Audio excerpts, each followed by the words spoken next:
The Committee on Homeland Security will come to order. Without objection, the chair may declare the committee in recess at any point. During today's hearing, I would remind members that they should direct their comments to the chair or to the secretary. I now recognize myself for an opening statement. Good morning, Secretary Noem, and thank you for joining the committee today to discuss President Trump's budget to fund the crucial mission of the Department of Homeland Security. Before we begin, I want to mention that this is Police Week, a time for us to remember and honor the contributions of the men and women of federal, state, and local law enforcement across this country, including within DHS. I think a lot of people don't realize that there are more badges in HSI than there are in the FBI. So much could be said about all of you who devote your lives to service and to keep us safe. But for now, let me simply say thank you.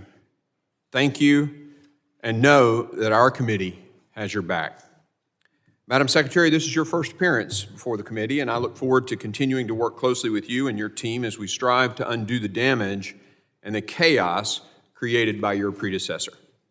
When you took office, you inherited an unprecedented crisis at our southern border, at all our borders, created by President Biden, Vice President and Border Czar Kamala Harris, and Secretary Mayorkas. For 4 years, the administration and unaccountable bureaucrats helped craft their extreme agenda, dismantled our secure border, gutted interior immigration enforcement, and implemented a policy of mass catch and release that flooded our communities with millions of illegal immigrants. Under the Biden-Harris administration, Customs and Border Protection recorded more than 11 million encounters of inadmissible aliens at our border. On top of that astronomical number, CBP has recorded roughly 2 million known gotaways, a number that exceeded the previous 10 fiscal years combined. That's more than 13 million inadmissible aliens who violated our sovereign border in just 4 years, around quadruple the number from the first Trump administration, and all because the administration's policies and rhetoric encouraged them to do so. The first few months of the second Trump administration provided a remarkable contrast. Under your and President Trump's leadership, the Border Patrol has apprehended just around 25,000 illegal crossers at the southwest border. By comparison, in December of 2024, more than 47,000 illegal crossers were apprehended. We went from a record 301,000 illegal crossings at the southwest border in December of 23 to just over 7,000 in March, an astonishing 97% decrease. It turns out we didn't need comprehensive immigration reform or woefully misguided Senate border bill that was pushed by the former secretary. We just needed a president willing to enforce the laws Congress had already passed. Because illegal aliens now know that President Trump will have them removed from the country, they've stopped coming. My colleagues on the other side of the aisle understand this. They do not want to talk about these victories because they know that for 4 years they stood on the wrong side of this issue, defending open borders and the abolition of ICE. They also understand the American people do not trust them on the issue of border security and immigration enforcement, in large part because of their radical stances. I expect they'll spend a lot of time today twisting the truth to mislead the American people. I look forward to hearing you set the record straight. And while we're talking about Democrats' anti-enforcement extremism, I'd like to briefly extend my regrets to you, Madam Secretary, and to the entire DHS workforce for the antics we saw on display outside the Delaney Hall detention facility last week. Right now, attacks on law enforcement across this country are up 400%. Public officials should be sending a clear signal that these brave public servants are to be respected and not assaulted. However, on Friday, current and former Democrat members of this committee stormed their way into an ICE facility in Newark, causing mass chaos, and verbally and physically accosting members of federal law enforcement in the process. I'd like to share a video.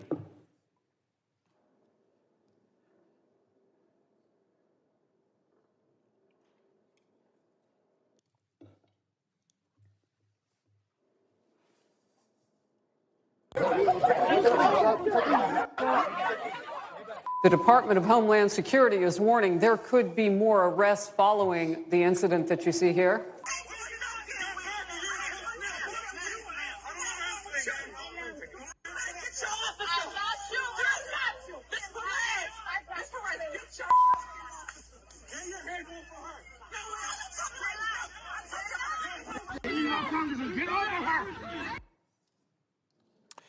I'm embarrassed by what I saw, and everyone should be. This behavior is utterly unbecoming of a citizen, let alone a member of Congress.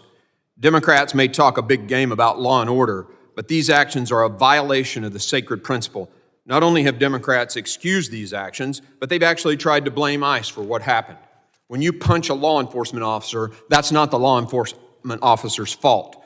This behavior demands a swift and firm response, and I assure you action will be taken. Despite Democrats' best efforts to prevent it, the Trump administration has ended the immediate crisis at our borders. However, more work remains, particularly in removing the millions of individuals who have no lawful basis to be in the United States. It is essential that we swiftly fund enforcement efforts through the reconciliation process. Congress must also codify President Trump's successful policies to ensure they can withstand the schemes of open border radicals. Meanwhile, the open border is not the only threat our nation faces. While the Biden-Harris administration had its back turned, the Chinese Communist Party executed brazen operations on U.S. soil, including running secret police stations in our cities and conducting surveillance operations. On top of that, Chinese-affiliated firms are buying up U.S. farmland and commercial properties, including in areas near sensitive government and military sites. More than 60,000 Chinese nationals illegally crossed our southwest border between fiscal year 21 and 24. Most of them were released by the Biden administration into the interior, despite us not having their true intentions or backgrounds. The CCP is pushing the envelope harder than ever. Consequently, we need a robust, innovative, and consistent effort to push right back.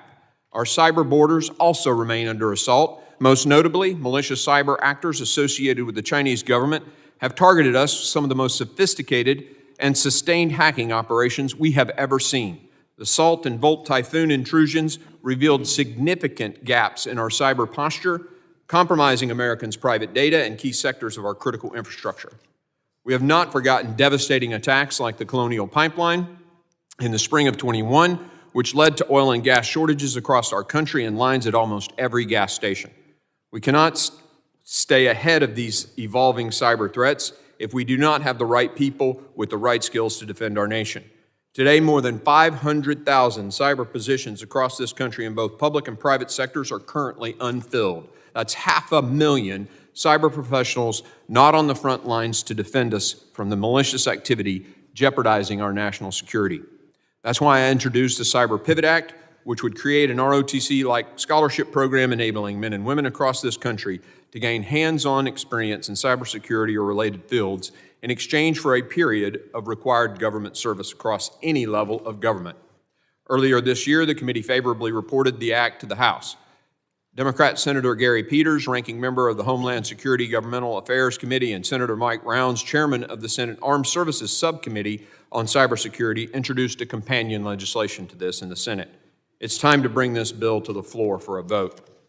Madam Secretary, I look forward to working with you on finding creative solutions to our cyber workforce shortage, as well as ensuring that the agencies under DHS tasked with defending our cyber borders, primarily CISA, remain focused on their task.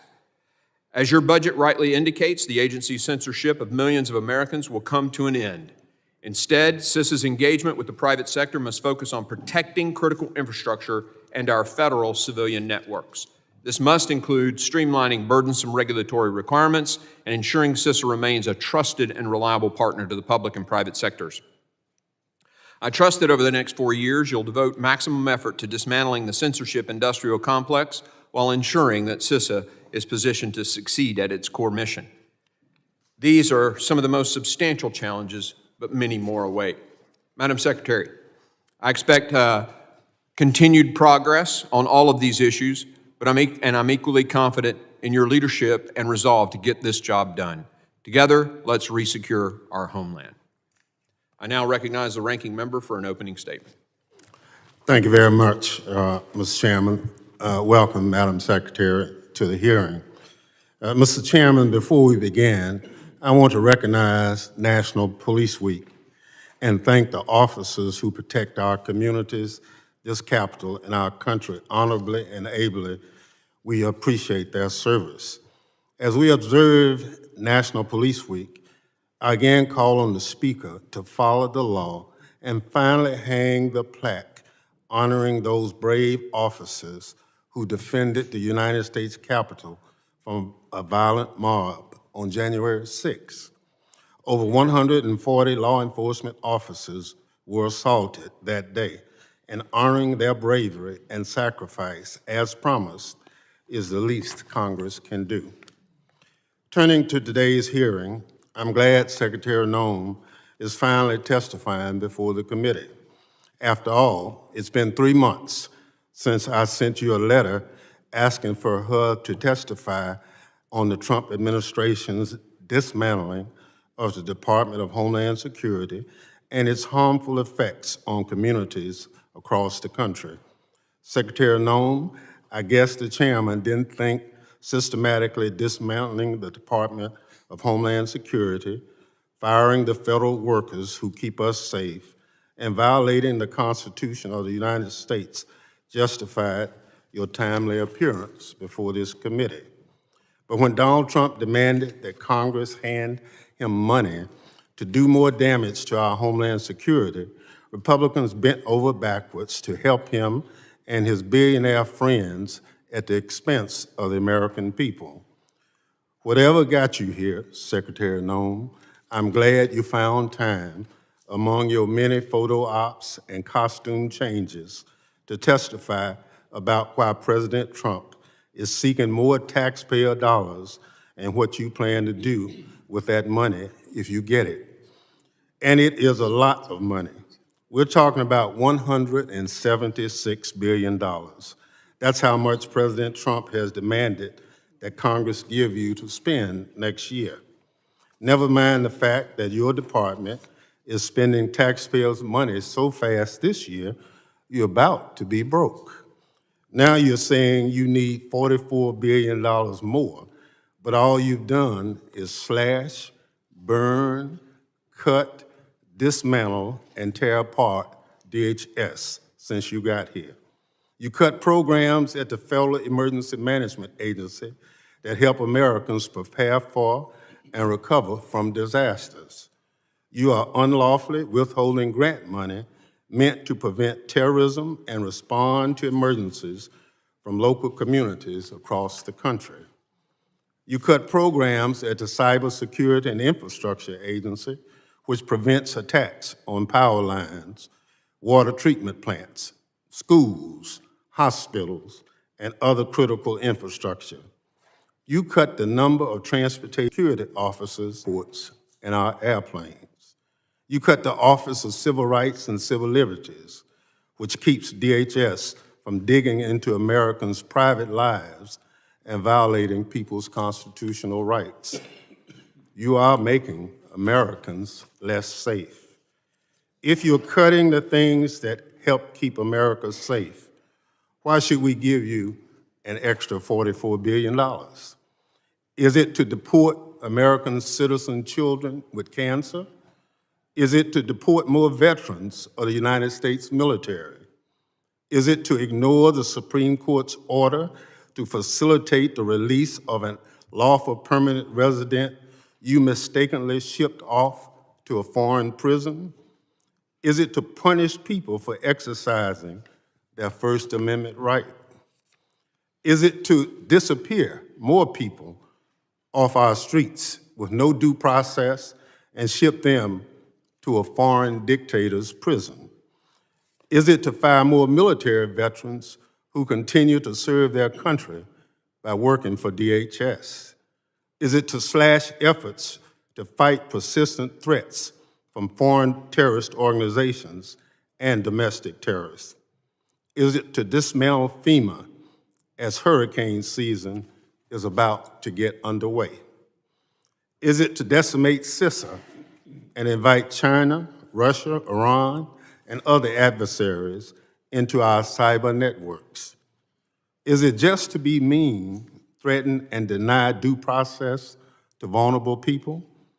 These are not hypotheticals. These are things that DHS has already done under your leadership or is trying to do, Secretary Noem. Your policies and actions are so bad that Republican members have been running and hiding from their own constituents, refusing to hold town halls because they know they cannot defend this administration. Republicans are unwilling to defend the Trump administration with the folks back home. So I guess it's down to you to try to do that here today. But you can't defend the indefensible, Secretary Noem. Your department is out of control. On your watch, the department is breaking the law, it's hurting people, and it's making America less safe. The Trump administration is outright lying to the courts and the American people. Just last week, 3 members from New Jersey, all current members or former members of this committee, tried to visit an ICE detention center, which they are permitted to do, as you know, by law, without notice, to conduct oversight after reports of issues at the facility. Instead of following the law, masked ICE personnel stopped and assaulted the members. Then, to make matters worse, instead of launching an investigation into the incident, your department lied to the press about the situation and threatened to arrest members of Congress for doing their job. Absolutely outrageous. It's a sad day for the Department of Homeland Security. Frankly, I've never seen anything like it, and I've served as the lead Democrat on this committee from its start. Even when the Secretary, my Republican colleagues, and I had strong disagreements, we still had productive conversations and did our duty to keep America safe. But that's not the case any longer. My colleagues across the aisle have sold their souls, or at least their spines, to Donald Trump. They try to cover the administration lies and blame Democrats for doing the job our constituents sent us here to do. Republicans have forgotten that Congress is a co-equal branch of government and that the oath we take to the Constitution is the same as the president. Republicans even want to cut Medicaid to fund tax breaks for millionaires. They put their billionaire buddies over the little guys every chance they get. And now you are here, Secretary Noem, with your hand out, looking for more taxpayer money to continue the slash and burn activities of the Department of Homeland Security over the past 100 or so days. Until the Trump administration starts following the law, that's going to be a very, very hard sell. Mr. Chairman, I yield back. Gentleman yields. Other members of the committee are reminded that opening statements may be submitted for the record. I'm pleased to have the Secretary of Homeland Security before us today for the first time as Secretary. I ask that Secretary Noem, you'd please rise and raise your right hand.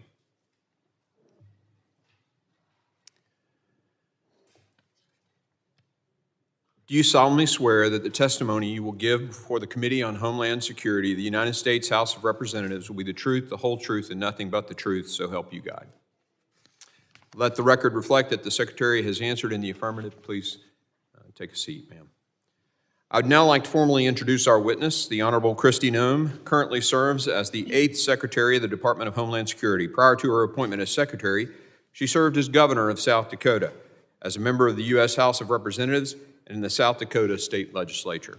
I thank the Secretary for being here today, and I now recognize Secretary Noem for 5 minutes to summarize her opening statement. Well, thank you, Mr. Chairman, and also thank you, Chairman McCall. Good to see you again. I was very privileged to serve with you when I served in this body, and to Ranking Member Thompson. I appreciate the invitation to be with all of you today and talk about important matters about securing our homeland here in the United States of America. Now, having previously served as a member of Congress, it's my honor to be on this side of the dais to present as the Secretary of Homeland Security.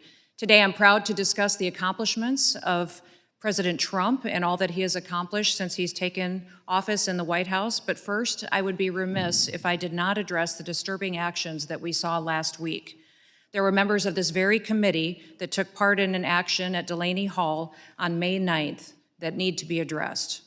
I served as a member of Congress in this body for 8 years, and I understand the importance of congressional oversight. What happened on May 9th was not oversight.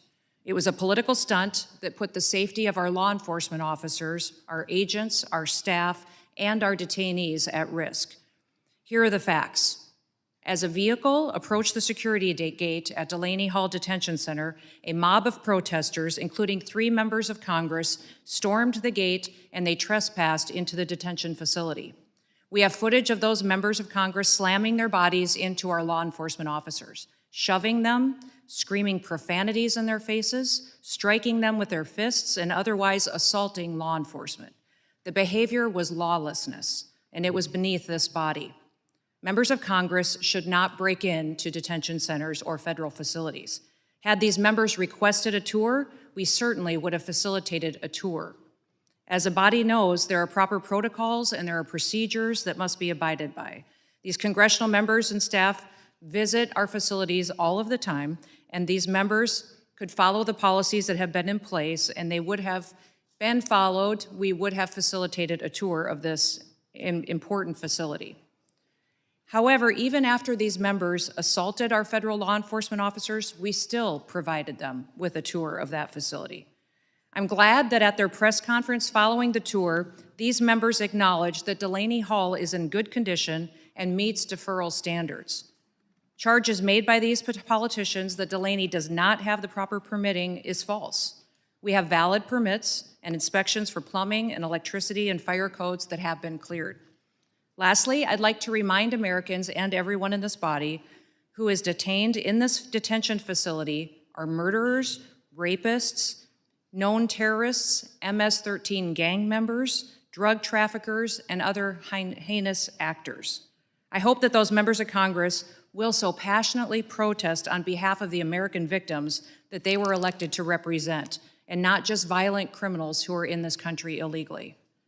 And now that I've addressed this issue, I want to return to the reason why I'm in front of your committee today.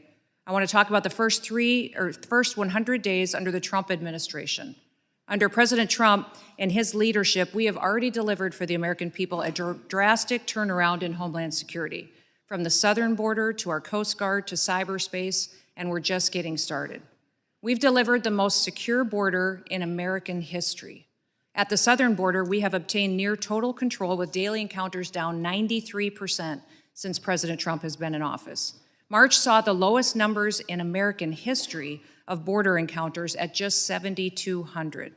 Under the previous administration, U.S. Customs and Border Protection was at times under Joe Biden encountering over 15,000 people per day. This astonishing turnaround is a testament to the resolve and to the leadership of President Trump to make America safe again. And as well, it is a testament to the incredible work done by the men and women of the Department of Homeland Security.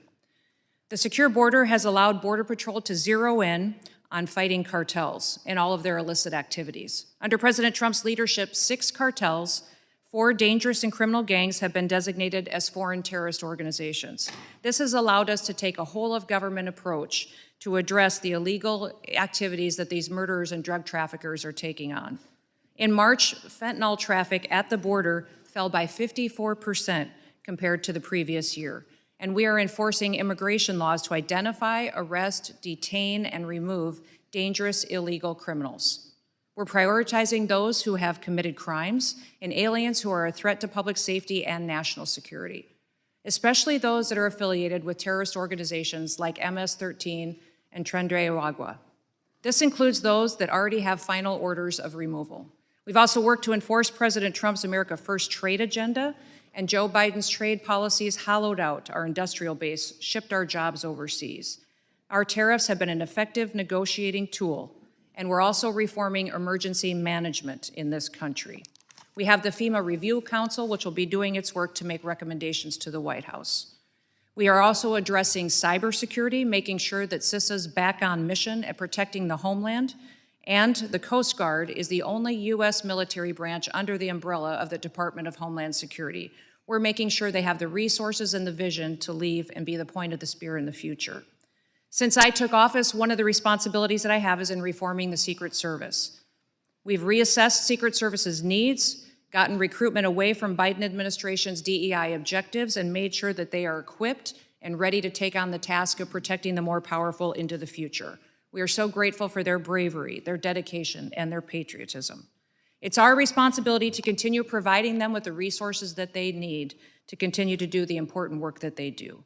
Mr. Chairman, I want to thank you for the time today. Thank you for allowing me to be here to get the facts out to the American people and to members of this committee of all of the good work that the people of the Department of Homeland Security are doing to serve the American public. With that, I look forward to your questions. Thank you, Madam Secretary. Members will be recognized by order of seniority for their 5 minutes of questioning. Because we have a restricted time window for the Secretary today, just as we did with the last Secretary, I will again limit to 5 minutes. So if you're going to go over, you're going to get a light tap, and then eventually we'll get a little heavier. But the goal here is, and I will, as I always do, apply the standard equally to both sides.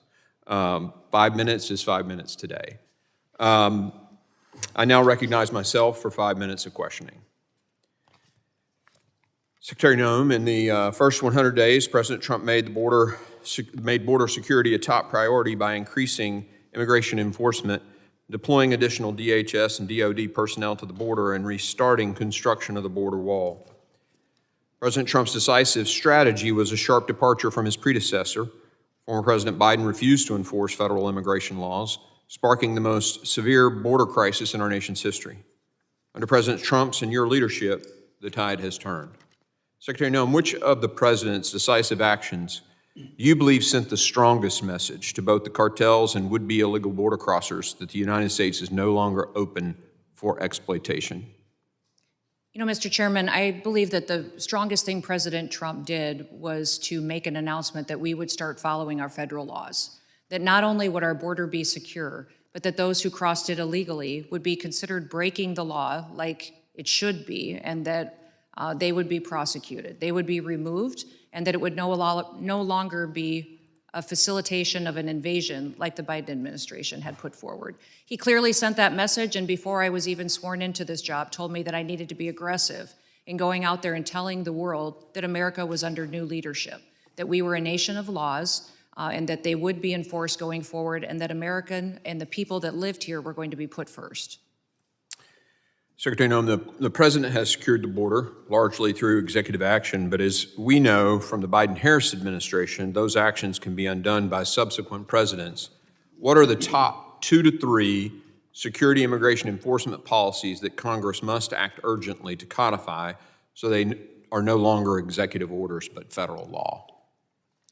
President Trump has specifically asked that the executive orders that he's put into place be codified into law so they could be long-lasting. So I'd encourage this body to look at everything that he has put forward in an executive order to see if it could be permanently enacted to secure our nation.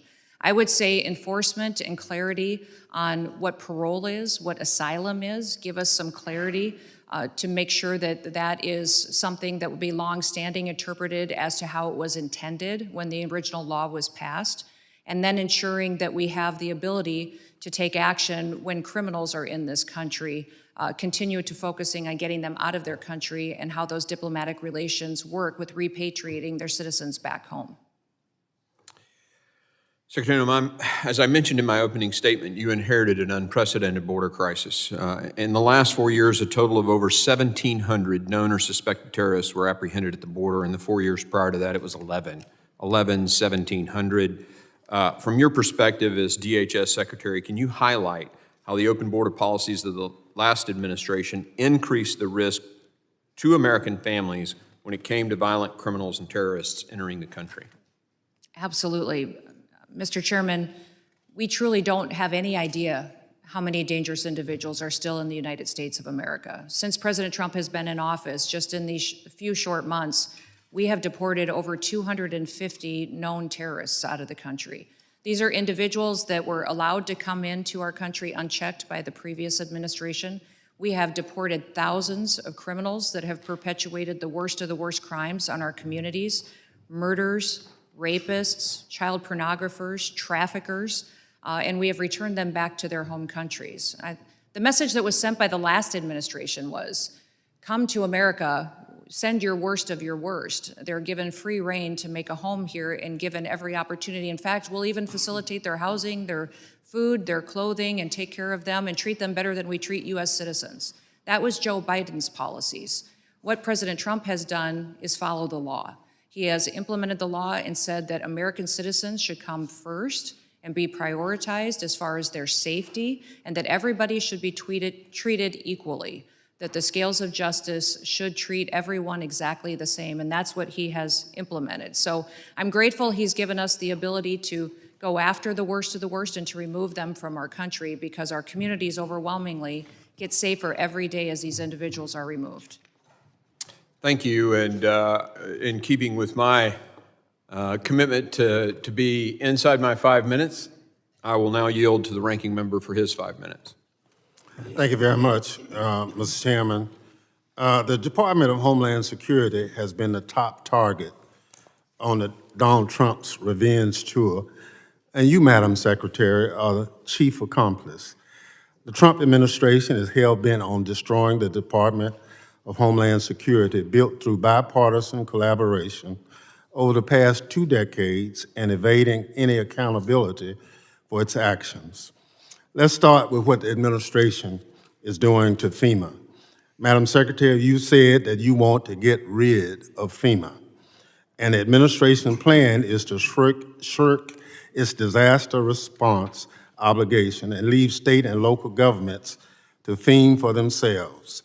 Emergency managers across the country are sounding the alarm about the limited ability to respond when disasters strike, but their calls are falling on deaf ears from the White House. What is the administration's plan to respond to catastrophic disasters beyond shifting responsibilities to states and local communities who are already telling you they don't have the ability to respond? Well, Congressman, President Trump has been very clear that he believes that FEMA should be eliminated as it exists today.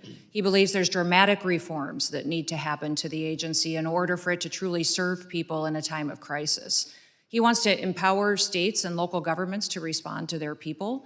The federal government would be there for resources, support, much like block grants, but that we need to empower those locally to respond to their people because they know what they need. That is something that every state is at a different position today to respond, but he wants to give them the opportunity to build up the infrastructure to respond to their emergency. Madam Secretary, do you have this plan in writing? The White House is coming forward with the participation of the FEMA Review Council, which we have members from many states that are sitting on that will be making recommendations. So what you're doing now, there's nothing in writing as a guidepost. Well, sir, you certainly know that there are reform bills here in the House side and in the Senate side of how to address the failures of FEMA from the past. No, but you're the secretary. Those will be considered with the FEMA Review Council recommendations. No, you're the secretary, and you say you're doing all these things.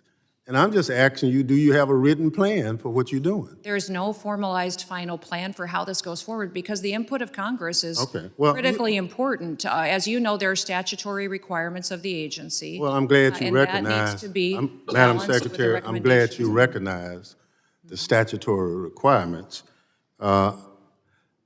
Washington State, Mississippi, and a couple other states already have requests in to you or to the President for disaster declaration, and it's taken an inordinate amount of time, more than normal. I just want to know, is that inordinate amount of time is based on some plan that you have knowledge of? But if it's not in writing, I understand. So you talked about the rule of law. Are you telling the committee that due process for anybody that's picked up in this country should not be followed? Congressman, we have utilized due process as it is laid out in the tools that Congress has given us. We have followed the tools and the processes to which Congress has given us to give due process to people appropriately as it is due. So your testimony to this committee under oath is that everybody that ICE has picked up in this country has been given every opportunity as Section 5 under the Constitution provides. Correct. I believe everybody has gotten due process, and every person has been treated appropriately according to the civil or the criminal action to which they were encountering individuals and brought into our detainment and then also removed from this country. So your answer is yes. The tools that you have given us No, as this no, I'm body talking about for the due process Constitution of have the been United implemented. States. I'm not talking about tools. The Constitution is clear. Correct. And your testimony under oath to this committee is that everybody that ICE has picked up and any other agency of DHS has conformed to those statutes. For example, Congressman, No, expedited yes or no? removal. No, I don't need an Expedited example. removal is one of the Madam tools Secretary, that you have I given got us to 4 utilize seconds. as due process. I just need a yes or no. Sir, that is the due process tool that you have given us to utilize that has been appropriately. So obviously, Gentleman's time has expired. I now I have a recognize unanimous Mr. consent request, Chairman. I'm sorry? I have a unanimous consent request. Let's hear it. I would like to introduce Kristi Noem versus Kilmar Armando Abrego Garcia, a 9-0 Supreme Court case where the Supreme Court found that Mr. Abrego Garcia did not receive due process. Without objection, so ordered. I now recognize Mr. McCall for his 5 minutes questioning. Mr. Chairman, Madam Secretary, it was great to serve with you in Congress. It was an honor, and it's an honor to see you as Secretary of this important department. And let me say on behalf of my state of Texas, thank you for what you've done in a very short period of time. I've worked on this issue as a federal prosecutor, as chairman of this committee for over 25 years. I never saw the border more broken, more chaotic than I did under the prior administration. Yet within months, you have restored order to the border, and the stats speak for themselves. And I want to commend you and President Trump for that. You know, on day one, they rescinded the Remain in Mexico policy, which led to the chaos. It said, we're open for business, come on in. And they did. Over 10 million encounters, 2 million gotaways, yet within months of your administration, that number's gone down 93%. Catch and release. I've been fighting that one for years. The Biden administration did away with it. Now, we're decreased to 99.99%, almost zero catch and release, a very dangerous policy. Remain in Mexico has been on the books for 30 years, yet I marked it up on the Foreign Affairs Committee last year as part of the Secure Border Act. Most offensively, and the reason I was an impeachment manager against Mayorkas was his dereliction of duty to basically prioritize allowing aggravated felons into the country, even though Congress, by federal law, said shall detain aggravated felons. Yet, what did he do? He told his agents, that's discretionary. You can release these dangerous criminals into our society. What have you done within months? 50 days. You have 14,000 criminal aliens arrested, some of the most brutal gang members like MS-13 and TDA, and it's making this country safer. Fentanyl. Each year, more Americans die from fentanyl than the number of Americans who died in the Vietnam War over 20 years. You recently had the largest massive seizure of these deadly drugs just this last couple weeks by the Sinaloa cartel. And again, my state thanks you for that. Terrorism. You said 250 known suspected terrorists have been deported. We saw after Afghanistan the debacle of the collapse of Afghanistan when Bagram was shut down, the prisons were unleashed, ISIS-K went to the Khorasan region, crossed into the United States, and 8 were found plotting in this country. You were making this country safer by your actions. The Biden administration made it dangerous, and it didn't have to take a bunch of new laws. It needed new leadership, which you have provided and the president has provided as well. My question to you is, as you know, reconciliation, you need resources, and nobody knows that better than I do. We marked up a bill about $70 billion that can be put into your department to start enforcing these laws already passed by the Congress. The foreign terrorist organization designation was huge. Let me just ask you this, how will this bill the reconciliation bill assist you in your efforts to continue and promote safety in the United States? Well, thank you, Mr. Chairman, and I appreciate all of your leadership on our national security issues in the past and still continue in the future to focus on that. The reconciliation bill is imperative to our future in securing our nation. For years previous, the Department of Homeland Security has been neglected. It's one of the larger agencies in the federal government with one of the smallest budgets. And certainly under the previous administration, the Coast Guard was hollowed out. Border Patrol and ICE were not allowed to do their jobs. They were not allowed to invest in new technologies that they could utilize for interdiction. Also, our borders need surveillance and technology to make sure that we know who's coming into this country and why. Our ports of entry need new scanners so that we're truly scanning our shipping containers and much of our air freight. We don't know what's coming in by air either. Those kinds of adjustments and technology and software upgrades are needed to compete, but also to secure our country with the threats that we face. And we don't just face threats from gangs and cartels. It's from China and PRC and Iran and hackers that come into our system. Salt and Volt Typhoon have taught us that we're extremely vulnerable to these kinds of attempts in the future. In fact, one of the most alarming things I heard as soon as I was nominated for this position was in a briefing from CISA that told me that they knew with Salt Typhoon that we had been hacked, but they also said they didn't know how it happened or how to stop it in the future. Now, the main goal of CISA is to hunt and to harden our systems, hunt bad actors and harden our systems for our small and medium-sized critical infrastructure.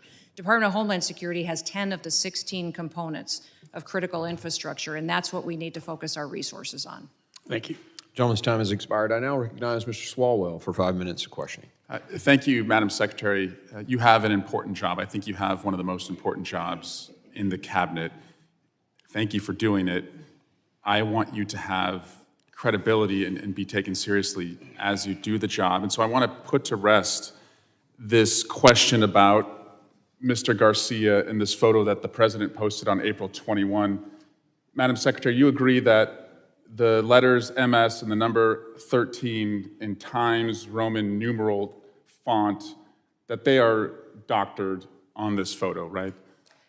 Congressman Abrego Garcia. No, I'm just asking about this photo. It wasn't based off of tattoos. It was based off an entire case. And I'll accept that case against him. for the purpose of this question. You agree, though, that this is doctored, is that right? The same protocols that are Madam applied Secretary, to every I want you to have individual with credibility, law and enforcement. I want you to be taken seriously. Is this doctored or is it not Sir, doctored? I am taken quite seriously Is it because doctored I approach or my not job doctored? with the importance that the president has given me to do I understand. my job. Is it doctored or not One thing doctored? that's important to remember is that every single time a case is built, Madam against Secretary, I have a individuals, 7-year-old, the a same 6-year-old, and a protocols. 3-year-old. I have a bullshit detector. I'm just asking you, is this doctored or not doctored? Sir, the protocols in the case built against Can you Abrego answer the Garcia question? were exactly the same. Madam Secretary, I don't have you're- any knowledge as to that photo you're pointing to. Okay, can you I take don't, her, sir. can you show her the photo? Walk her the photo down there. No, that one. Please take a look at this photo. It was tweeted by the president on April 21. It's been hanging out there for about a month. So what is your point? My question is, the numbers and the letter, MS-13, could you look at the photo, please? It's right in front of Are you. you saying Abrego Garcia is not a wife No, beater? no, ma'am. That he's not a criminal? Ma'am, He's not a human trafficker, and ma'am, he's not a member of MS-13? You vouched for Mr. Garcia when You're your team vouching for a said, man ma'am, you that is vouched a for him when known you said he was violent mistakenly deported. Sir, I didn't vouch for him. I did not say In that He photo- should have been deported, absolutely. It's so There was telling never a that you mistake won't look to at the deport him, photo. And we will not be bringing Was him back it to this doctored or country. not? If in staying here, if Can he you comes look to back your the right country, he at would the be photo in taken front right of you? away. Madam Secretary, can you look to the right at the photo in front of you? I have seen this Okay. photo as you held it behind your head. Thank you. And the letters MS and the numbers 13, are those Is doctored this your or entire not? testimony today is on a doctored photo? You don't want to talk about the facts? Okay, The so you- importance of our national security? You acknowledge What we it was do doctored. To make sure that the United States is protected? Madam in- Secretary, from this is not a violent hard question. criminals? Are those doctored or not? Sir, Is that actually on his hand or not? This is unbelievable to me that you're focused. It's unbelievable to me that you can't think- look at the photo and tell the I American looked at people. the photo, but I don't have any knowledge as to this photo. Okay, so it's been hanging out there for 4 weeks. You are one of the chief law enforcement officials in the country. What have you done to investigate whether the president misrepresented the reason that that person has been detained? Sir, Have we you spend our done time- anything to try and figure out whether that was doctored or not? The mission of the Department of Homeland Security is to secure our nation and to make sure that we're out there going after those that are the worst of the worst, the criminals, the bad actors. Abrego Yes. Garcia. So the answer is a you've done known nothing to terrorist, correct the member president. of MS-13, a wife beater and a human trafficker that should never have been in this country to begin with. So, Madam Secretary, thank you, Mr. Burnett. 2 weeks ago, your agency deported a 4-year-old American citizen in a stage 4 cancer battle. What are you doing to get him back to the country so he can get his treatment? Congressman, this mother wished to keep her family together and to take her child with her. So as every single person is given the opportunity to, medical care is given throughout the process. So it sounds like And for this nothing. child, medical care was confirmed in their home country so that it would continue, and those treatments and whatever needs were needed to be had into the future were confirmed to be provided there before. That child's home country is the United States. Do you believe you have a right to deport a U.S. citizen? That mother chose to keep her family together, and that is what President Trump is focused on. That's making not the sure facts of the case. that- yes, it is the facts. Madam This Secretary, mother moving on, do you, confirmed that she wanted to do keep you her have a child right? with her, and our families and parents are given that ability to keep their children with them when they return to their home countries. Madam Secretary, do you have a right to deport a U.S. citizen? No, we do not deport U.S. citizens and have not deported U.S. citizens. Except the 4-year-old that we just No, referenced. that mother chose to keep her child with her, and that is her prerogative, and the law was followed in allowing her the opportunity to do that. So, Madam Secretary, I'm a former prosecutor. I have put people away for life sentences who are gang members. I don't need to wear costumes to show how tough I am. What makes me different from you is when I put those individuals away, I did it with the weight of the law behind me. And I yield back. Mr. Chairman. Gentleman yields. I ask unanimous consent to enter an article from Fox 45 that states documents reveal a second protective order filed by the wife against Kilmar Abrego Garcia, whom also had 2 deportation orders. Without objection, so ordered. I now recognize Mr. Higgins for 5 minutes of questioning. Thank you, Mr. Chairman. My. Our Democrat colleagues really love illegals in our country. It's stunning for regular Americans like me to listen to this passionate and contentious defense for the previous administration's policies and the resultant millions upon millions upon millions of illegals that entered our country over the last 4 years. I tell you where we're, I'm not going to use my colleagues' the same language because I don't think that kind of language should be used in committee. But I tell you where we heard loads of not necessarily genuine statements. It was from Secretary Mayorkas for 4 years. We had to listen to his testimony again and again, how he needed more resources, he needed more laws, and Congress had to pass more laws.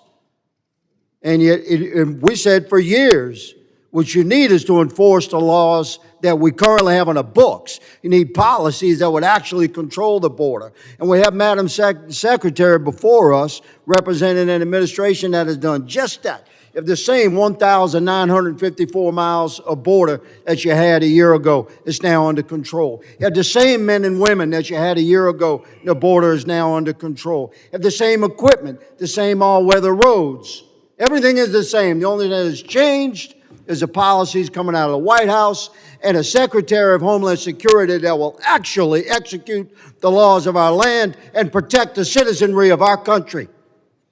That's Madam Secretary Noem who sits before us, and she should be spoken to with some modicum of respect from my Democrat colleagues. It's amazing. Our border is secured versus wide open and wild, and Democrats complain and they're angry and they protest. Illegals are being deported rather than waved in and imported, and Democrats are angry and protesting. It's stunning to Americans to witness this. Madam Secretary, Thank you, good lady, for the job that you are doing, securing our borders and protecting the citizenry that we are elected to represent in this body. I work for the American citizenry, and every one of us has sworn that oath.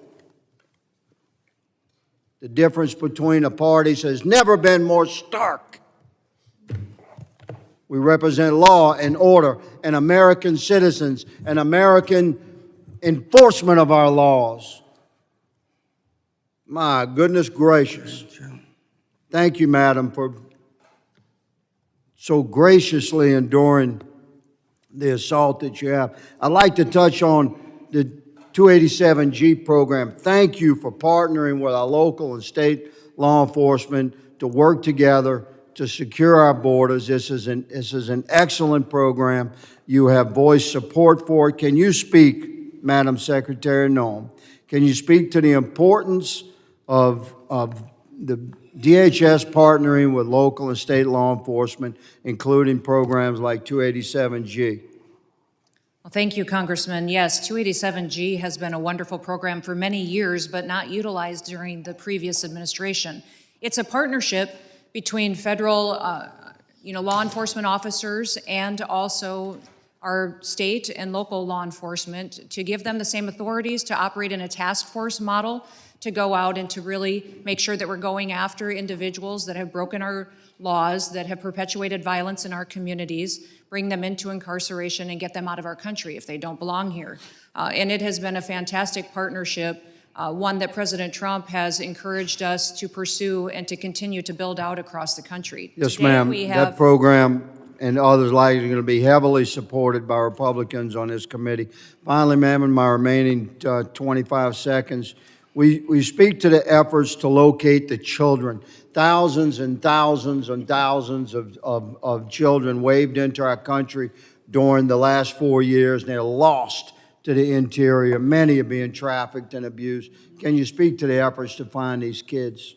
Yeah, up to 300,000 children were lost or missing under the Biden administration. We have located and returned over 5,000 of them to their homes and to their families, but there's many, many more to be found and to be returned and brought to safety. So we're continuing to work on that every day, and our HSI officers spend a lot of time and are the experts in the field at training local law enforcement to identify and find them as well. Thank you, ma'am. You expect full support there, Mr. Chairman. And I now recognize... Mr. Chairman, before I'd ask unanimous consent to introduce the article from PBS NewsHour entitled "Children Who Are U.S. Citizens Deported Along with Foreign-Born Mothers," in which the attorney for that 4-year-old U.S. citizen says that at no time did his mother consent to the child U.S. citizen being removed from the country. Without objection, so ordered, and I recognize Mr. Correa for 5 minutes of questions. Thank you, Mr. Secretary. First of all, Secretary Noem, welcome to this committee.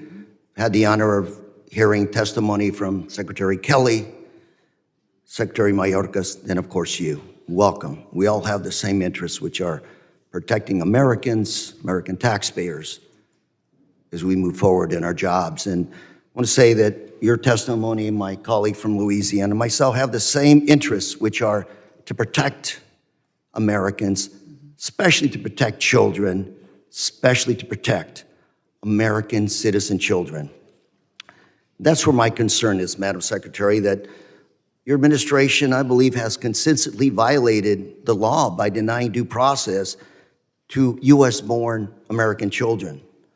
Under your watch, you've deported American children, U.S.-born children. Some of the examples, I only have 5 minutes to talk about, but I'll come back to the case that was described or discussed a little while ago, which was 2 American children, 4 and 7, were put on a plane with their mother, sent to Honduras within 24 hours of being detained. There was an attorney involved. And we're debating right now the issue, as if you stated, that the mother wanted the child to go with her, but there was an attorney involved. That person was not consulted. That family was denied the opportunity to talk to that attorney. The attorney was there. What is wrong with asking the attorney? You've got a family that had been checking in, following ICE direction, Check in. Bring your family to check in. They weren't let out. That happens in my district all the time. Families check into ICE. If ICE determines they should be deported, do you know what we do? I call ICE and I say, give them 30 days. Some of these families have been in this country 20, 30 years. Give them 30 days to get their situation in order. Make sure that they figure out how to keep their American children in the U.S. Give them the opportunity to make an educated decision on the lives of American citizens. In this case and other cases, ma'am, you have split-second decisions to make a decision on those children.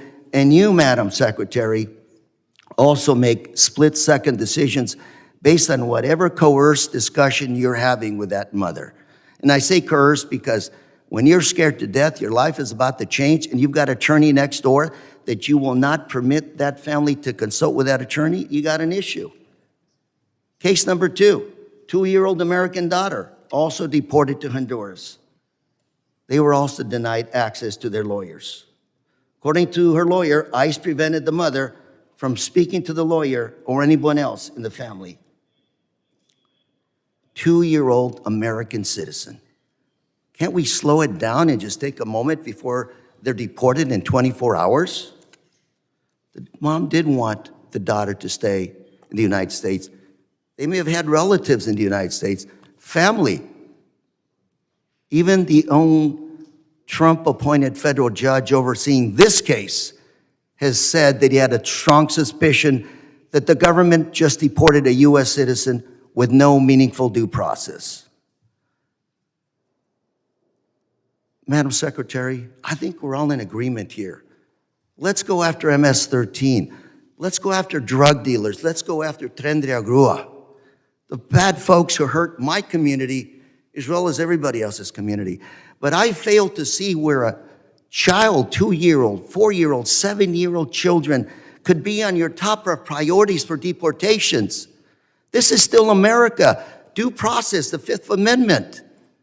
Madam Secretary, I know ICE agents. I deal with them all the time. I've toured the southern border, blue uniforms, green uniforms, talking to them about what they need to do the job. More than happy to have that discussion with you, publicly or privately, but deporting U.S.-born children, ignoring their attorneys, take a deep breath. You've been here 20, 30 years. A lot of the times back home, when I ask the ICE agents, give them 30 days, you know what? Without fail, that person comes back or self-deports. We can do better. Madam Secretary, I'm going to ask you one last question in 9 seconds. You're under oath.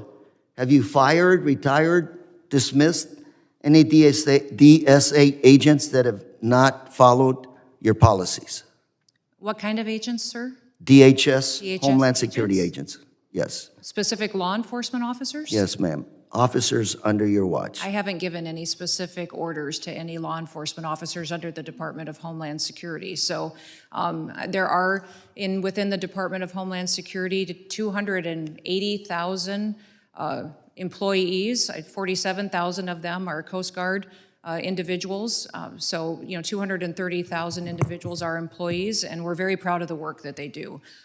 Thank you, Mr. Chairman, for recognizing that it's Police Week. We have many agencies that have law enforcement officers in them that get up every single day to serve their communities and to make sure that our laws matter and that they're enforced appropriately and that no one is treated differently than someone else. Gentleman's time has expired. I now recognize Mr. Guest from Mississippi. Mr. Chairman, I ask unanimous consent to enter for the record the Prince George's County Police Department gang field interview sheet in Maryland, from 2019, where they interviewed Kilmar Abrego Garcia and identified through his clothing that he, and his statements, that he is indeed an MS-13 gang member. Without objection. I'd also So ask. ordered. I also ask unanimous consent to enter for the record an article that quotes Kilmar Abrego's wife stating, "I am afraid," with another protective order filing against deported Maryland man championed by the Democrats. Thank you, Mr. Chairman. Mr. Chairman, I have a unanimous consent request. Without disagreement, we'll put that one in as unanimous consent. You're recognized. Mr. Chairman, if you have it, I would like to introduce by unanimous consent a court order establishing that Kilmar Abrego Garcia is a member of MS-13. You're submitting what for unanimous consent? Well, there isn't one, so I'm wondering if you have it. I do not have that. Okay. Are we ready to go on with the next testimony? Mr. Guest, you're recognized for 5 minutes. Thank you, Mr. Chairman. Madam Secretary, thank you for being here. Thank you for your leadership. Please thank the men and women that serve under you for the incredible job that they do. I want to particularly thank you for enforcing the law, something that we did not see under the previous administration. In the short time that you have been serving as Secretary, we have seen a dramatic decrease, as much as 95% along our southern border. And I also want to thank you for locating the 5,000 plus missing children that just in 3 months you and your agency have been able to find, and in some cases possibly rescue them from what could have been very dangerous situations. Echo what Congressman Higgins talked about a minute ago. The law has not changed since you have become Secretary. The budget has not changed since you've become Secretary. The resources that you have, the number of agents have not changed since you've become Secretary. But yet we have seen a dramatic decrease in the number of border crossings because you and the men and women who serve under you have chosen to enforce the law. I want to push back a little bit on some of the narratives that are being put out by my colleagues on the other side of the aisle. First is the allegations, the reckless allegations, which are completely false and untrue, that you and your agency are deporting American citizens. And I heard you try to answer that question. I don't know if you were able to get that answer out there. And so I want to give you that opportunity. But as I understand the situation, we were deporting an illegal alien who was a parent, and that parent then decided to make the decision to take their children with them. And so I don't know if my friends on the other side of the aisle would ask that we separate those and say, no, those parents cannot do that the federal government knows better, and that these children are going to have to stay in the United States. Or maybe they believe that a parent who is an illegal that has a child therefore is going to be allowed to remain here indefinitely, regardless of whether or not there's a final order removal, regardless of whether there are any criminal charges or anything pending against those individuals. And so in the instances that have been brought up, Madam Secretary, where there have been allegations that you or your agency has removed American citizens, I just want to give you a brief opportunity to address that. Is that true? And if it's not true, please tell us and please share with this committee the truth behind those situations. Congressman, the children that were referenced previously in the testimony of the gentleman, in both of those cases, the mothers chose to keep their children with them when they returned home to their home country. That is a priority of President Trump, to keep families unified.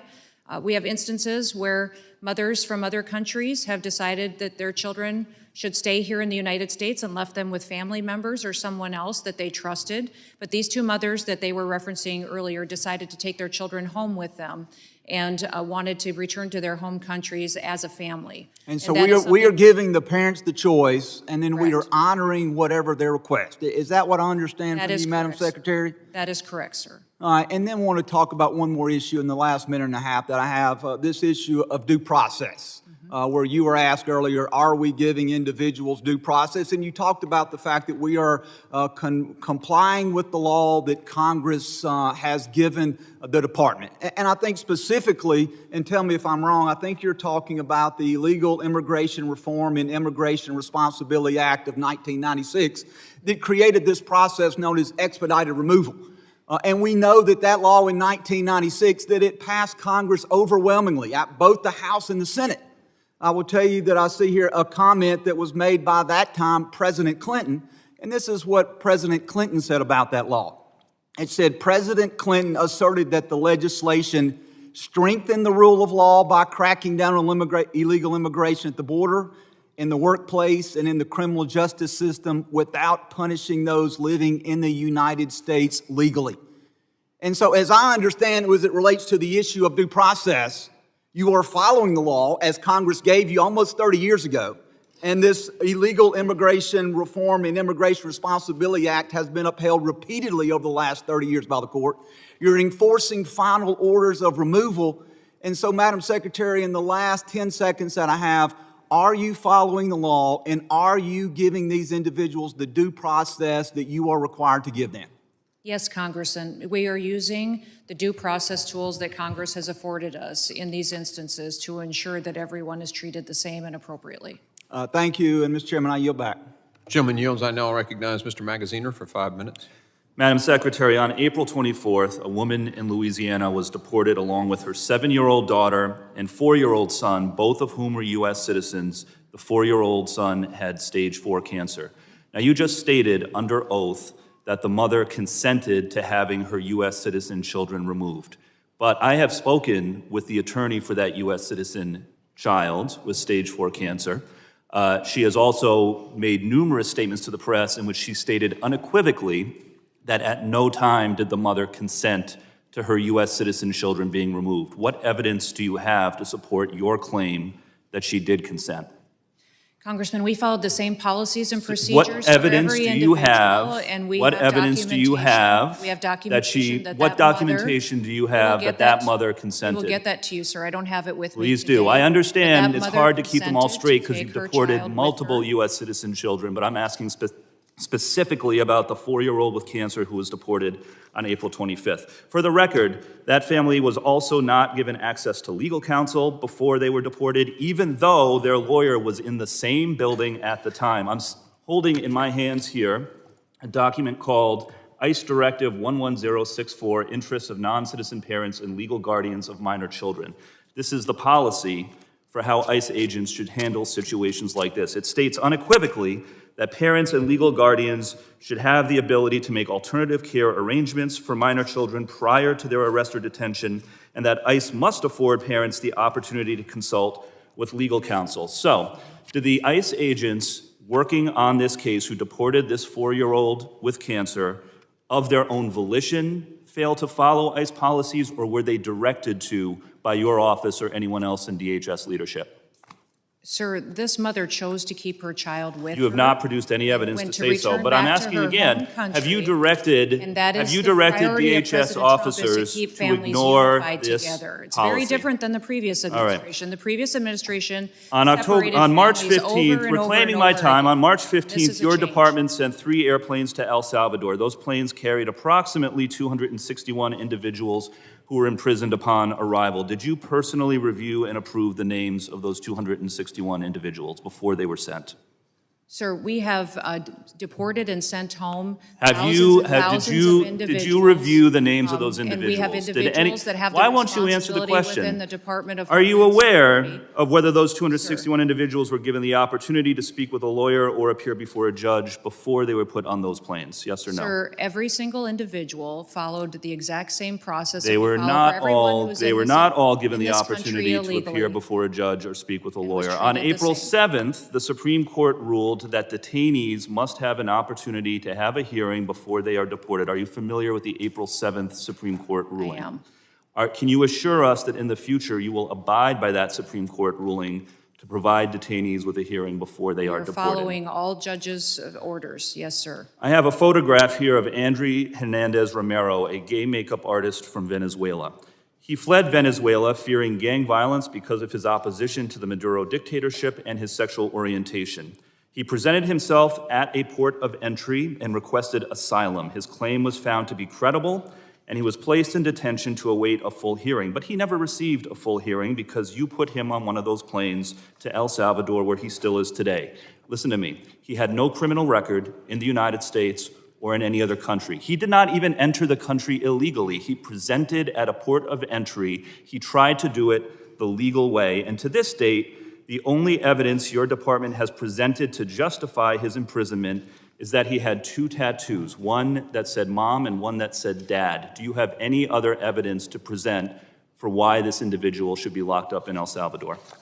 Sir, every case is used you have the any- same protocols and the same processes and inputs. Do you have any that evidence that other than the law enforcement tattoos that say officers mom use in or criminal dad for why cases? this So it's individual not should be just locked on up? tattoos. It's who they're affiliated with, their communication. You have not who they're presented spending any time other with, evidence, criminal nor has your activities. department. The case is Reclaiming going my time, exactly the during same your as it is if confirmation another hearing, you case. said your focus would be on deporting immigrants who have been convicted of crimes and those who have received removal orders. But that is not what you have been doing. Instead, you have been deporting children with cancer, children who are U.S. citizens, a gay makeup artist who committed no crime and didn't even enter the country illegally. You have been sloppy. Your department has been sloppy. And instead of focusing on real criminals, you have allowed innocent children to be deported while you fly around the country playing dress up for the cameras. Instead of enforcing the laws, you have repeatedly broken them. You need to change course immediately before more innocent people are hurt on your watch.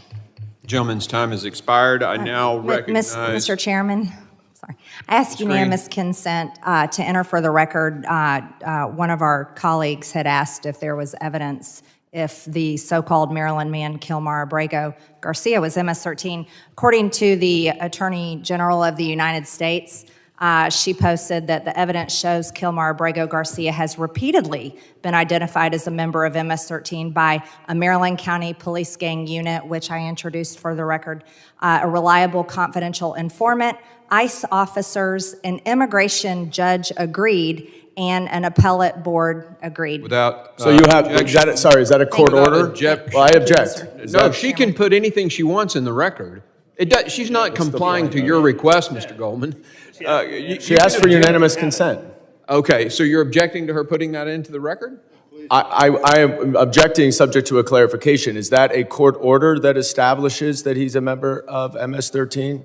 An immigration judge agreed For bail- that he was MS-13. for bail purposes. An Hold on, yeah, appellate we're board not gonna- agreed. Don't misrepresent. Hold on, A we're not. judge. Everybody pause. We're gonna let one person talk at a time. You ask a question, answer the question, please. According to the Attorney General of the United States, she informed the country that an immigration judge agreed that your Maryland man, Kilmar Abrego Garcia, is MS-13. An appellate board agreed. ICE officers are misstating agreed. what the A Interrupt, reliable Mr. Goldman, informant. the clock is not yours right now. She has the floor. Please continue answering the question. Thank you, Mr. Chairman. A Maryland County She's not answering the question, sir. No, she's going to answer the question, and then you can object Can to you her answer. make sure that she answers the question? Finish answer. You just said, please finish your answer. A Maryland County Police Gang unit agreed that he's MS-13. A reliable confidential informant agreed that he's MS-13. ICE officers agreed that he's MS-13. An immigration judge agreed that he's MS-13. An appellate board agreed that Kilmar Abrego Garcia, your Maryland man, is MS-13. Okay. I You have the object. floor. What do you want to say? I object because she is misstating the record and the facts. That is not accurate, and therefore I object to that being introduced. There is no. Mr. Well, sir, can Chairman? I explain? You let her go on. Go ahead. There is no final court order establishing that he's a member. Maybe he is. So you should put all that evidence before a judge, and if he is MS-13, he should be deported. That's what we're talking about, but you're misstating what all of that evidence is. No, I think I'm going to make a point here. You basically just read what the Attorney General said, correct? Yes, sir. You didn't assert that this was a court order, did you? Did you assert that this was a court order? I read the Attorney General of the United States. And you have a right on our committee to submit for unanimous consent or a vote if we want to put it to a vote. This for the record, correct? Is that it? Yes. That is correct. Okay, Mr. Chairman, she has a right. Could I review what she is submitting? No, she can submit something to this committee. But it matters that she just said she represented exactly what the Attorney General said. She has a document there. I would like to see that document. Let's make a copy to for see if her everybody, representation- and we'll vote on. I'm going to hold on just a second. We're going to hold. You're calling for the question? We're calling for the question. The clerk, we're going to need to set. Hold on just a second. Brief recess. Please, let's get this on the historical record. This is great. We voted in order. All right, there's Mr. Higgins, I'm just asking hold to on. see the document. I have the floor. All right, so we have a motion to vote on the submission of this for the record. That's all that has been stated. And I have a parliamentary inquiry, sir. Do not interrupt me again.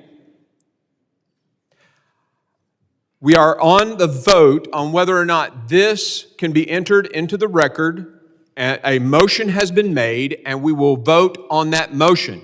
All of those in I favor. have a parliamentary inquiry before we vote, sir. Mr. Ranking Member. It's our request that we object. And in the middle of the objection, you consider a motion, which... He was done talking about Ms. No, he wasn't. No, he wasn't. You stopped him from talking. I just have a parliamentary inquiry. A parliamentary inquiry. Okay, go ahead. You have the floor. Is it the procedure of this committee that someone who is making an objection to the admission of evidence cannot review that evidence before we vote on it? Yeah, the content is irrelevant to the motion, and the motion has been made to vote on the submission for the record. The content is irrelevant? I mean, that's what I'm objecting to. If she is accurate in what her representation is, I will withdraw my objection. I just need to see the document. Somebody walk the thing over there and let him read it. I mean, get to the bottom of this quickly. We'll hold on your vote, Mr. Ogles.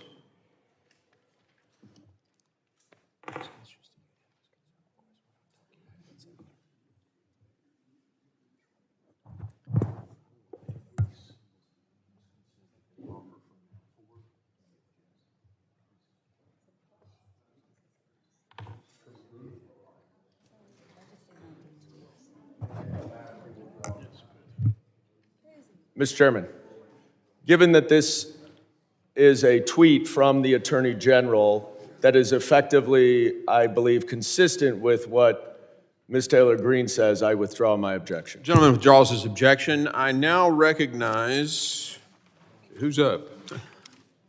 Mr. Jimenez for his 5 minutes of questioning.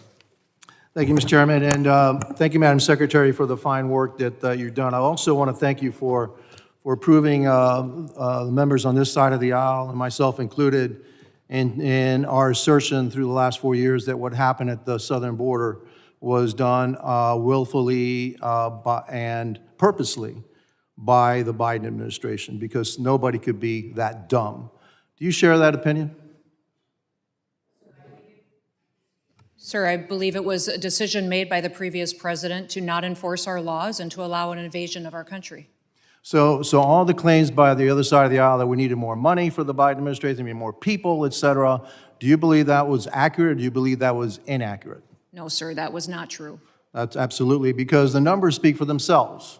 That's true. And simply by enforcing our laws and having the will to enforce our laws, we've seen a dramatic fall in the number of crossings. And so I want to thank you for that. Now I want to switch over to FEMA. I used to be the mayor of Miami-Dade County. I used to represent, and really it was my job to protect 2.8 million people in one of the most hurricane-prone areas of the United States. I was also a city manager of the city, and I was a fire chief for the city of Miami, and at the time I was also on a FEMA advisory panel. And I can tell you that FEMA needs many, many reforms. I remember as mayor of Miami-Dade County in 2015, we were still processing claims through FEMA for Hurricane Katrina, which happened 10 years earlier. And so while I do support the efforts to reform FEMA, there are certain states and cities and counties that actually can respond a heck of a lot better than others. And we can't leave those that can't fend for themselves, to fend for themselves. And so I would hope that that's part of your review and the reform of FEMA. Is that what you plan to do? Yes, sir. We know that every single state is not prepared today to take over their emergency operations. That's why the president has been clear that he wants to empower states, give them the opportunity to build out their response, to also sign MOUs with surrounding states and other resources they can use to best serve their people. He just doesn't believe that FEMA has been successful in being there in a time of crisis for people. And I can tell you, ma'am, as mayor of Miami-Dade County, that they haven't. Yeah. Okay, and that I never ever, when I talk to my people, I said, hey, we're going to have to do this ourselves. Right. There is no cavalry coming from the federal government. We have to take care of ourselves. All we need from the federal government really is the money to reimburse us. And you're not even good at doing that, okay? And so hopefully you can speed that process up. There are some people in my community that are a little bit concerned about the TPS rules and the suspension of TPS. I would request that you can meet with myself, Representative Mario Diaz-Balart, and Maria Salazar, so maybe we can do a little nuance to this so that we can put those concerns at rest. I also sent a letter to you concerning 100 Cuban oppressors. They're actually living in the United States that were granted either asylum or entry into the United States that should have never been here, and we need to deport those. Have you received that letter, or what's your department doing about looking into and vetting those 100 names that I gave you? Yes, sir. I received your letter and read it this week, and will be responding to you. And that is something that President Trump is focused on, is adding integrity back to the programs that we have. Our immigration programs, our services like TPS, like the visa waiver program, our parole, our asylum programs, a lot of those got perverted and changed and misused and abused during the last administration. And adding integrity back to them is incredibly important for this administration. TPS was always meant to be a temporary program. I agree. Built on giving people an opportunity to be safe from violence or environmental crisis that may be happening in their home country. Those individuals, we're working with them, and we'll have a chance to meet with you and the other congressmen to address their needs and see what their options are. They do have 60 days from the time it is published. Those individuals that you spoke to me about, that still has not been published in the Federal Register, so they have several months here that we can work on the solutions to make sure that they're in a program that's appropriate for their situation. Fair enough, ma'am. I appreciate that, and I hope we can have that meeting soon. Finally, I'm going to give you another example. When I was mayor of Miami-Dade County, there was then Senator Kamala Harris and a lot of other Democrats were demonstrating outside a homestead facility that was meant for children, saying how bad the conditions were, et cetera, et cetera. Well, as mayor of Miami-Dade County, I asked to actually go in there. I viewed it. I went in there. Since I speak Spanish, I actually spoke to the children. They're all being treated great. There was nothing happening there that would make me ashamed to be an American. And so what was great about that, it was that we were actually taking care of those children, unlike what happened under the Biden administration when we lost about 300,000 of them. With that, I yield back. Thank you. Gentleman yields. I now recognize Mr. Goldman for 5 minutes questioning. Thank you, Mr. Chairman. I would like to go back to Mr. Kilmar Abrego Garcia's case, Madam Secretary. But my first question for you is a pretty simple one. It's basic civics. Which branch of government does the Constitution give the authority to interpret what the law is, the judiciary or the executive branch? Sir, going forward, the interpretation of the law, you make the laws in this body. The judicial branch makes sure that they have integrity and they're applied properly to individuals. So okay, so I'm just going to take that as the judiciary branch.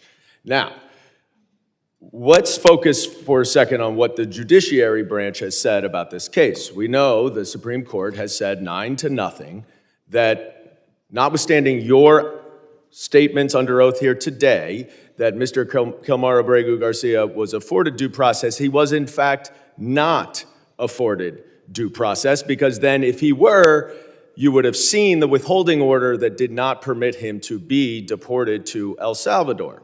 Now you allege, and I guess the Attorney General alleges, that he's a member of MS-13. That may very well be, that very well may be the case. And if he is, now that that is a foreign terrorist organization, certainly the immigration laws would allow him, and in fact require him, to be deported. I certainly would support that. But the problem that we have here is what you allege, what Ms. Green alleges, what the Attorney General alleges, is not the judiciary. You don't get to decide whether or not he is an MS-13 member. And you don't have to take my word for it, because Judge Wilkinson, a Fourth Circuit judge, very conservative, addressed this argument. He said, the government asserts that Abrego Garcia is a terrorist and a member of MS-13. Perhaps, but perhaps not. Regardless, he is still entitled to due process. If the government is confident in its position, it should be assured that position will prevail in proceedings to terminate the withholding of removal order. Will you commit right now to give Mr. Abrego Garcia that process where you can prove your allegation that he is a member of MS-13? Congressman, that judge that you just quoted did not say he was not a member of MS-13. Who did say that he was a member of MS-13 was law enforcement officers that encountered this individual. Yeah, he knows that. This is a Fourth Circuit judge. He knows all of what the evidence is, and he's saying if that evidence.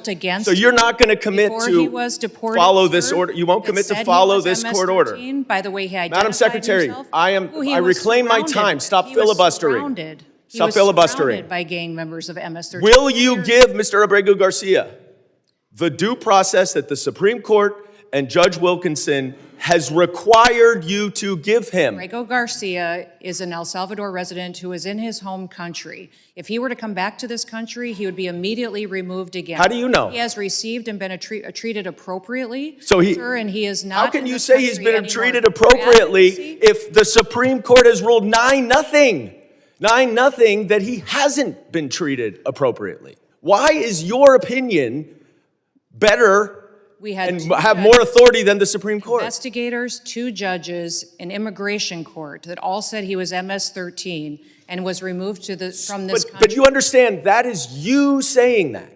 That is you saying that. That is them saying that. This No. is investigators and law That is enforcement you officers making that in the case they determination. built against him. If you don't The trust our law court enforcement has officers considered all that. and The judge has investigators, considered all that, then Madam who do Secretary. you trust if you And don't if you would be trust judges? quiet, because I'm reclaiming my time, you are not following this court order. But let's focus on the court order, because this opinion also says that to facilitate, which the Supreme Court is requiring, is an active verb. It requires that steps be taken. What steps have you taken to return Mr. Abrego Garcia to allow him to get due process? Abrego Garcia is in his home country. What If he were to come steps back, have your you advocacy- taken? If your continued advocacy for him were to... I'm not advocating for him. Yes, you I'm are. advocating for a Absolutely. court order, Madam Gone to the Secretary. mat for this The man court who order has terrorized says people that in you traffic must take with human steps beings. to follow the court order. You are here under oath. What steps have you taken to return Mr. Abrego Garcia pursuant to this court order? It's got to be extremely discouraging to be one of your constituents. To see you fight for a terrorist like this and not fight for them is extremely alarming to me. I'm fighting for due process, and that's under the Constitution. Gentleman's and you time should has fight too for expired. due process. The gentleman's time has expired. I now recognize Ms. Green for 5 minutes questioning. Thank you, Mr. Chairman. The Democrats have spent the last 4 years terrorizing Americans with their open border policies. They flooded our communities with over 13 million illegals from over 170 countries and territories who invaded our borders, raped our women and children, and murdered our own people. It's shocking to hear them to continue to defend cartels, MS-13, and terrorists today. Democrats claimed over and over again that legislation was needed to fix the problems that they created, yet to this day, no new border legislation has been enacted, and border crossings are down 93%. It was just reported that according to CBP, only 5 aliens were temporarily released into the United States in all of April. Only 5. This is compared to the 68,000 released in April of 2024 under the Biden administration. Thank you, Secretary Noem, for your great work and your leadership. This is truly saving America. There's nothing Democrats love more than defending the cartels, the criminals, and the rapists, and now we finally have a president in the White House and an administration that defends the American people. As you're aware, Secretary Noem, CISA previously developed a censorship laundering scheme through its counter mis, dis, and malinformation, MDM, efforts that suppress conservative opinions and went after President Trump's supporters. Members of Congress, senators, including myself, were permanently banned. I was permanently banned on Twitter under this. What started as an election interference campaign eventually developed into censoring issues well beyond the election and COVID and climate change. Through their NGO partnerships, tickets were created on posts they thought were misinformation and subsequently sent to social media platforms with recommendations for them to be censored. Would you please provide an update on your efforts to investigate the severity of MDM efforts during the Biden regime, and what steps are you taking to ensure CISA will never again serve as the United States government's Ministry of Truth? Yeah. No, thank you, Congressman. The CISA definitely was so far off mission, they forgot what their purpose clearly was. The CISA was created to hunt down bad actors and to harden our systems, to support local infrastructure, critical infrastructure that makes this country run, and those small and medium-sized businesses that don't have the resources to make sure that their software programs, their technology was secure from hackers and from bad actors around the world.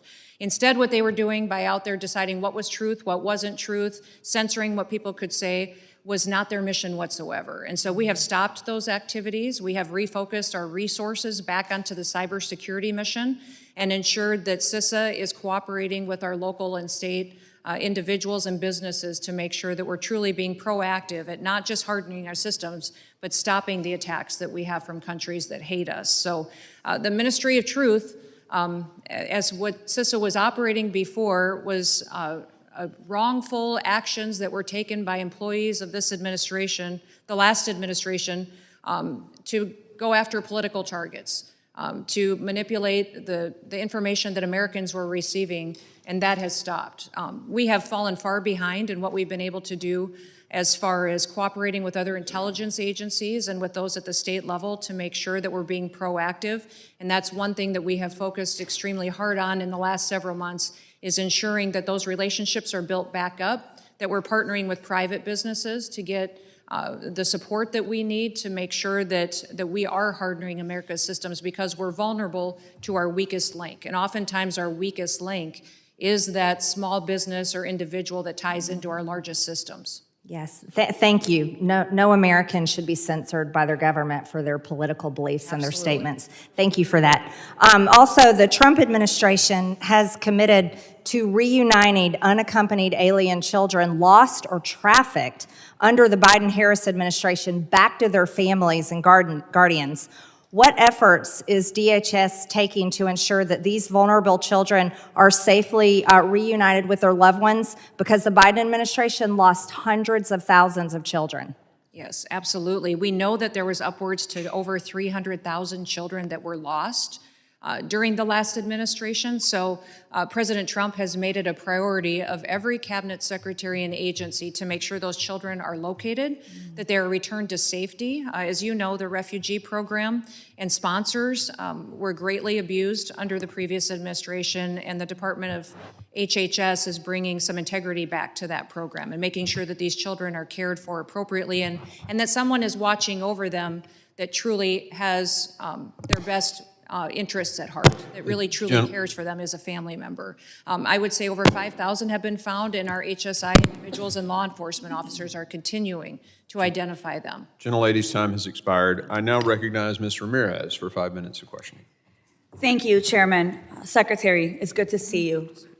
I'm going to go straight to the questions because I have a lot of them. Let me start just following up with Congressman Goldman about judiciary. Do you agree that the judiciary is a co-equal branch of government, and it is your obligation as a member of the executive branch to honor decisions made by the highest court of the land? Yes or no, Secretary?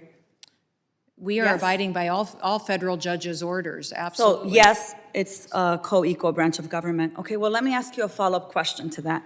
Do you agree that Congress is a co-equal branch of government, and it is your obligation as a member of the executive branch to honor legislation and appropriations duly authorized by Congress? Yes or no? Yes, that's why I'm thrilled to work. Well, let me ask you the follow-up question here, because I have a lot of them. Do you agree that Article 1 of the Constitution gives Congress the power of the purse? Yes or no? Yes, it is a duty. Do you of believe Congress that, to let be me able ask to you another appropriate follow-up, it's funds. just yes or no.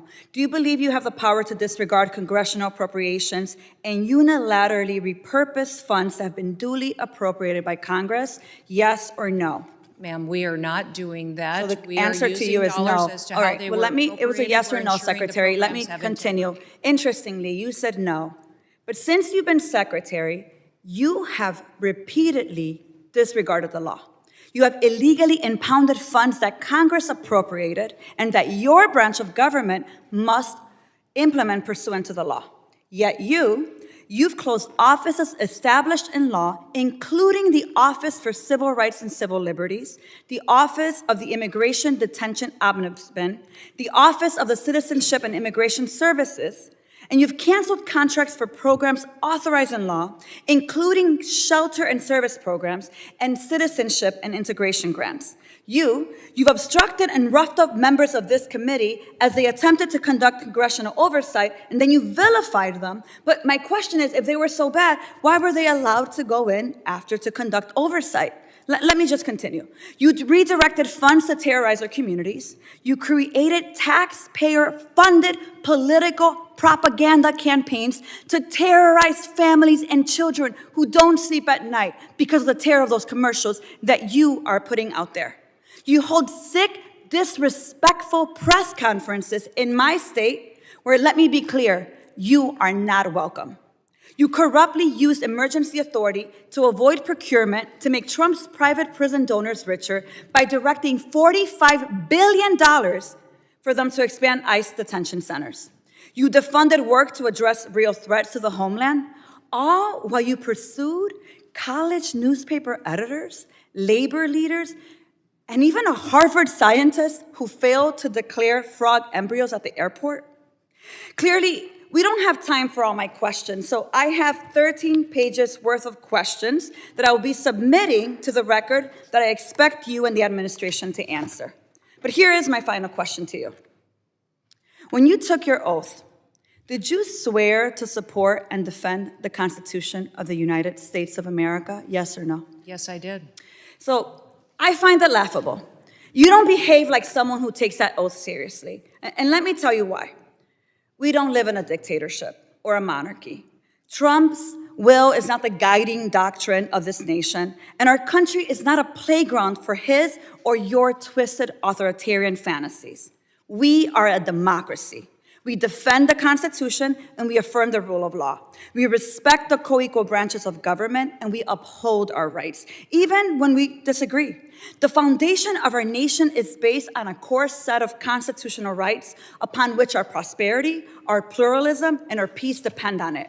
You, however, have been leading this work for 116 days, and in that time, you have profiled and dehumanized our neighbors. You've betrayed our constitutional commitment to due process. You've deported United States citizens. You've undermined the courts. You've broken the law. You've engaged in corruption, and you've weaponized the immigration system to violate civil rights. As Senator Murphy perfectly stated, your department is out of control. But you're responsible. You have betrayed the sacred fundamentals of your oath. And I believe to my core that you are not fit to hold the office. And I again, to your face, demand your immediate resignation.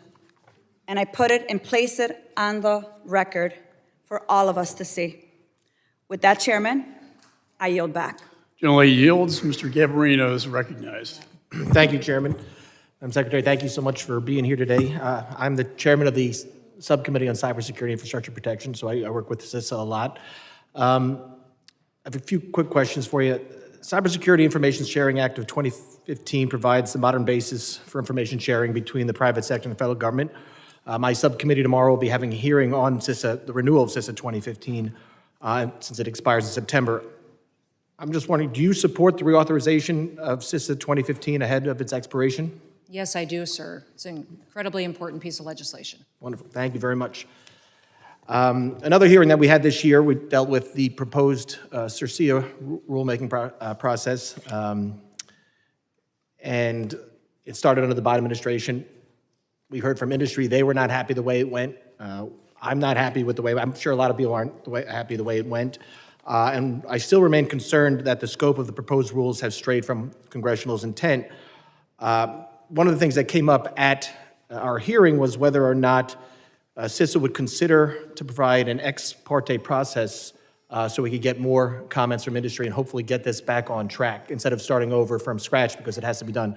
Is that something that the department would consider? Yes, we would support that, sir. I think that more input from the private sector is important to make sure we're doing the appropriate actions. I mean, information sharing and making sure that people are actually responding to incidents instead of talking to their attorneys, I think is very, very important. And we want to make sure that this is the response rule, not just one of many other rules that are out there. I sent a letter back on February 19th regarding workforce reductions.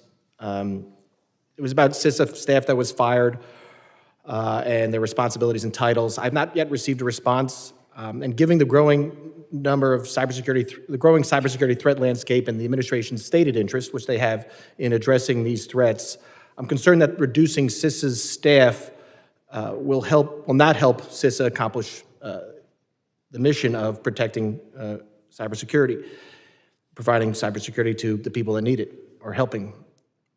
The letter asks for the number of staff, the responsibilities of those staff, and the impacts on CISA's ability to fulfill its mission. I know you can't provide that answer now, but can I get a commitment to get that response to that letter sometime soon? Absolutely. I appreciate that as well. And I know we're here about the budget, so I do want to ask some questions. In the administration's skinny budget request, it's seeking a $491 million reduction for CISA. I'm all on board with getting rid of disinformation and misinformation, and I was supportive of that cut, but that was in fiscal year 2023, that was only $20 million. Only $20 million of its budget went, so getting rid of that still leaves about $471 million of cuts. Which is about a 17% cut to its total budget. Why such a large cut? And in addition to that, there was also, I believe, a program request moving $130 million around. What programs are going to be affected with that request? Well, Congressman, the focus within CISA needs to be on ensuring that it's fulfilling why it was created. It was created to support critical infrastructure and to make sure that we're out there addressing the cybersecurity concerns that we have.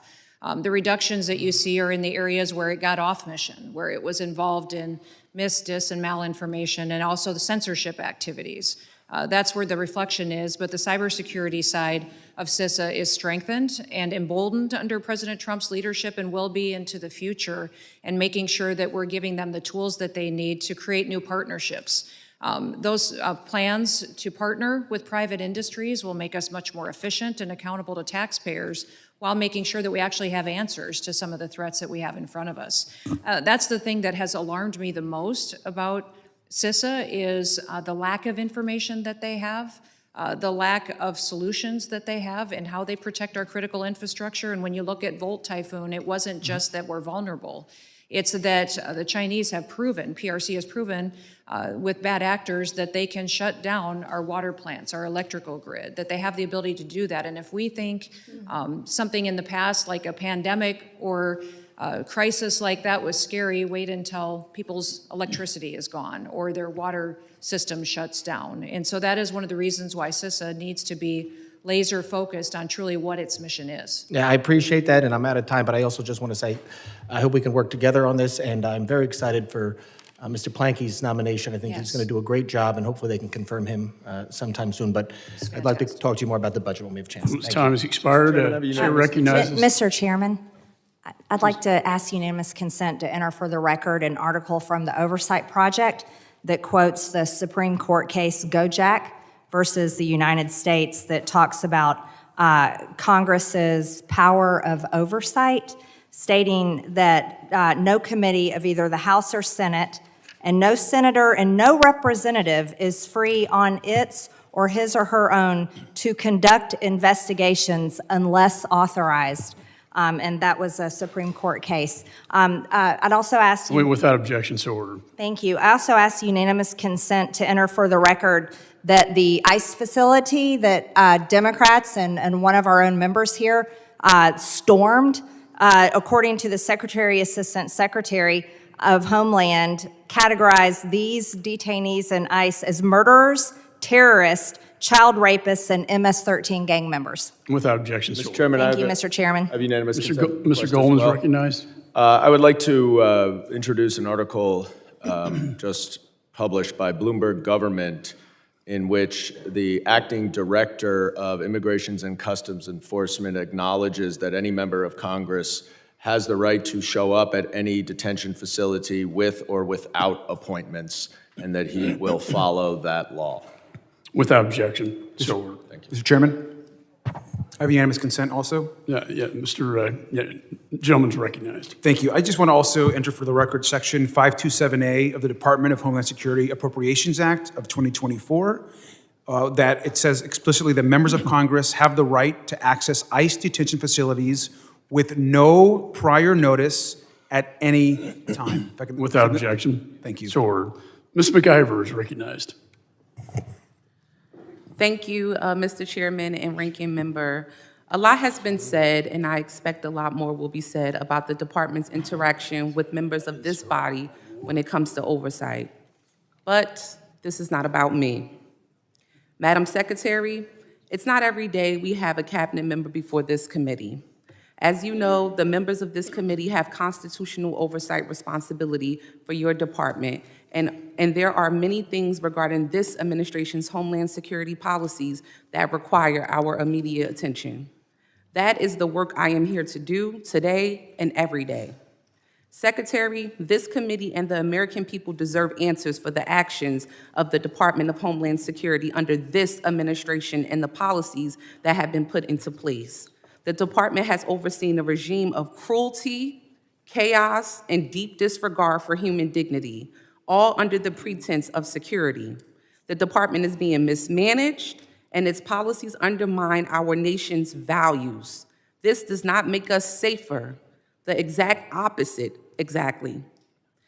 Secretary, we need answers about your department's union busting at TSA, deporting U.S. citizens, terminating the legal status of international students for no apparent reason, and disregarding the rule of law.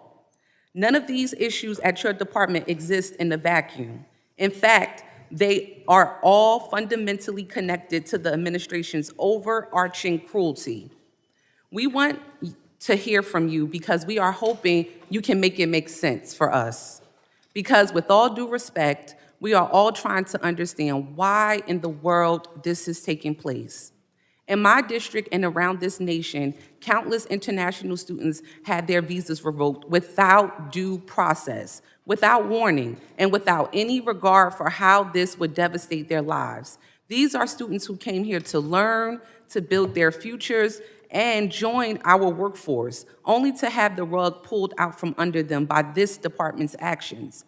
How can we expect international students to trust our institutions and contribute to our economy when we treat them like they've done something wrong just because they are here?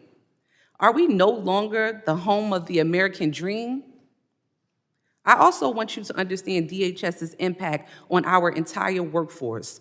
I proudly represent over 1,000 dedicated TSA workers who had the right to unionize. But that right has been stripped away by your department.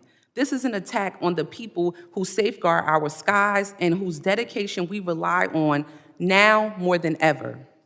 And the destruction doesn't stop there. I represent communities that live in constant fear each and every day.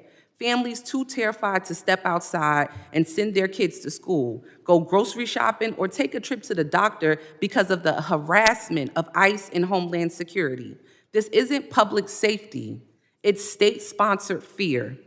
I understand that this administration believes that it is its business to scare people into submission and act alone with no regard for the law to decide who is worthy to live in this country or not. However, it is this committee's business to make sure your department is held accountable and to get the American people the answers they've been looking for. So, with that, Madam Secretary, I have a few yes or no questions. Do you agree that revoking student visas without notice can cause fear and confusion among international students? Yes or no?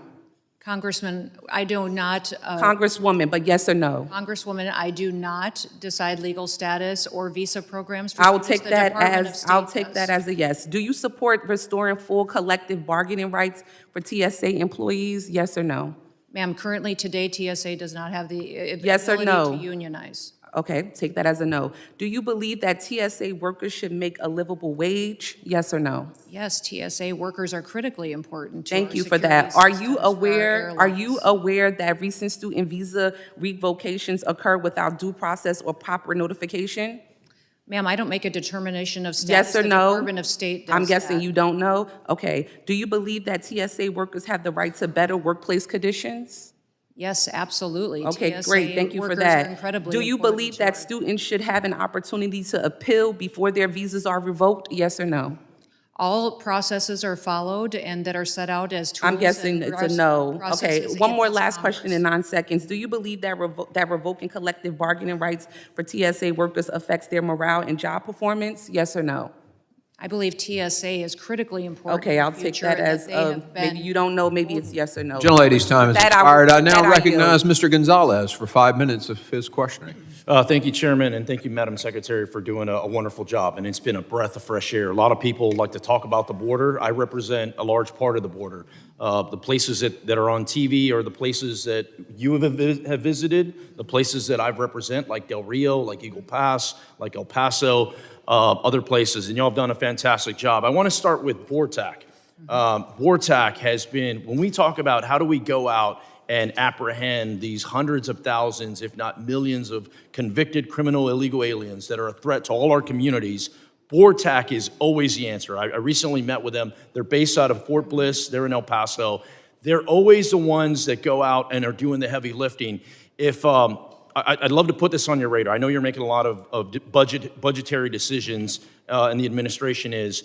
That facility is way, way outdated. For the work that they do, they need a new facility. And I know it's on Fort Bliss. If there's a way that we can work either through this committee or through the Appropriations Committee to find a way to give them the proper housing, just the proper headquarters that they need, I think this would be very critical in going out there. I'd love to hear your thoughts on BORTAC. Yeah, I spent some time with them as well down at Fort Bliss, and they do incredible work, and they don't just operate within their own agency, but also partner with other law enforcement agencies and meet needs around the country at a moment's notice. So their skill set is unique. Their specialty training is needed, and in fact, it needs to be expanded. We could use more teams like they have and give them more opportunities to continue to serve, because the skill set they bring to the table keeps people safer and helps us meet the challenges with what we need to protect our officers out in the field and to make sure citizens are protected as well. So we'll certainly look at their facilities and see what we can do to strengthen the resources that they have. Thank you for that. They're just doing incredible work. Once again, every time there's a problem solved, BORTAC has a role to play. Whether it's on the back, the intelligence piece to it, helping with some of these task forces, or actually going out and apprehending folks. On that note, Uvalde is in my district. We had a couple of years ago, we had one of the worst school shootings in history, certainly in Texas's history, and it was BORTAC that neutralized that shooter. And so I want to talk about school safety a little bit. You've got children, you've got grandchildren, I've got children. That's one thing that I think can bring us all together, is just the safety of our children. And one area that I think goes unlooked is the Secret Service's role. As I've dived into school safety, Secret Service is at the heart of a lot of these solutions. And nobody thinks it in that manner. I'd love to get your thoughts. When it comes to school safety, what role do you think the Secret Service is currently playing, or can it play in helping solve some of these problems?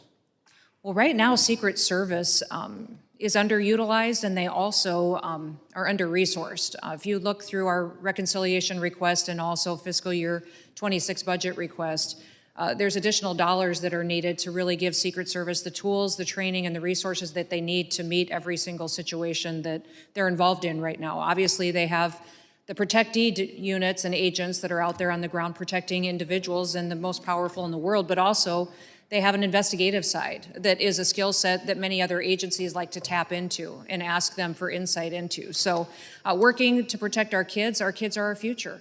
They really are what America is going to be and is today for many, many years. So it's incredibly important that we use that skill set to give advice, wisdom, but also training to those individuals that secure our schools. You know, the Department of Education has a partnership with us in how we train school security officers, but also how we go out and support local law enforcement to respond to situations like you experienced in your home district.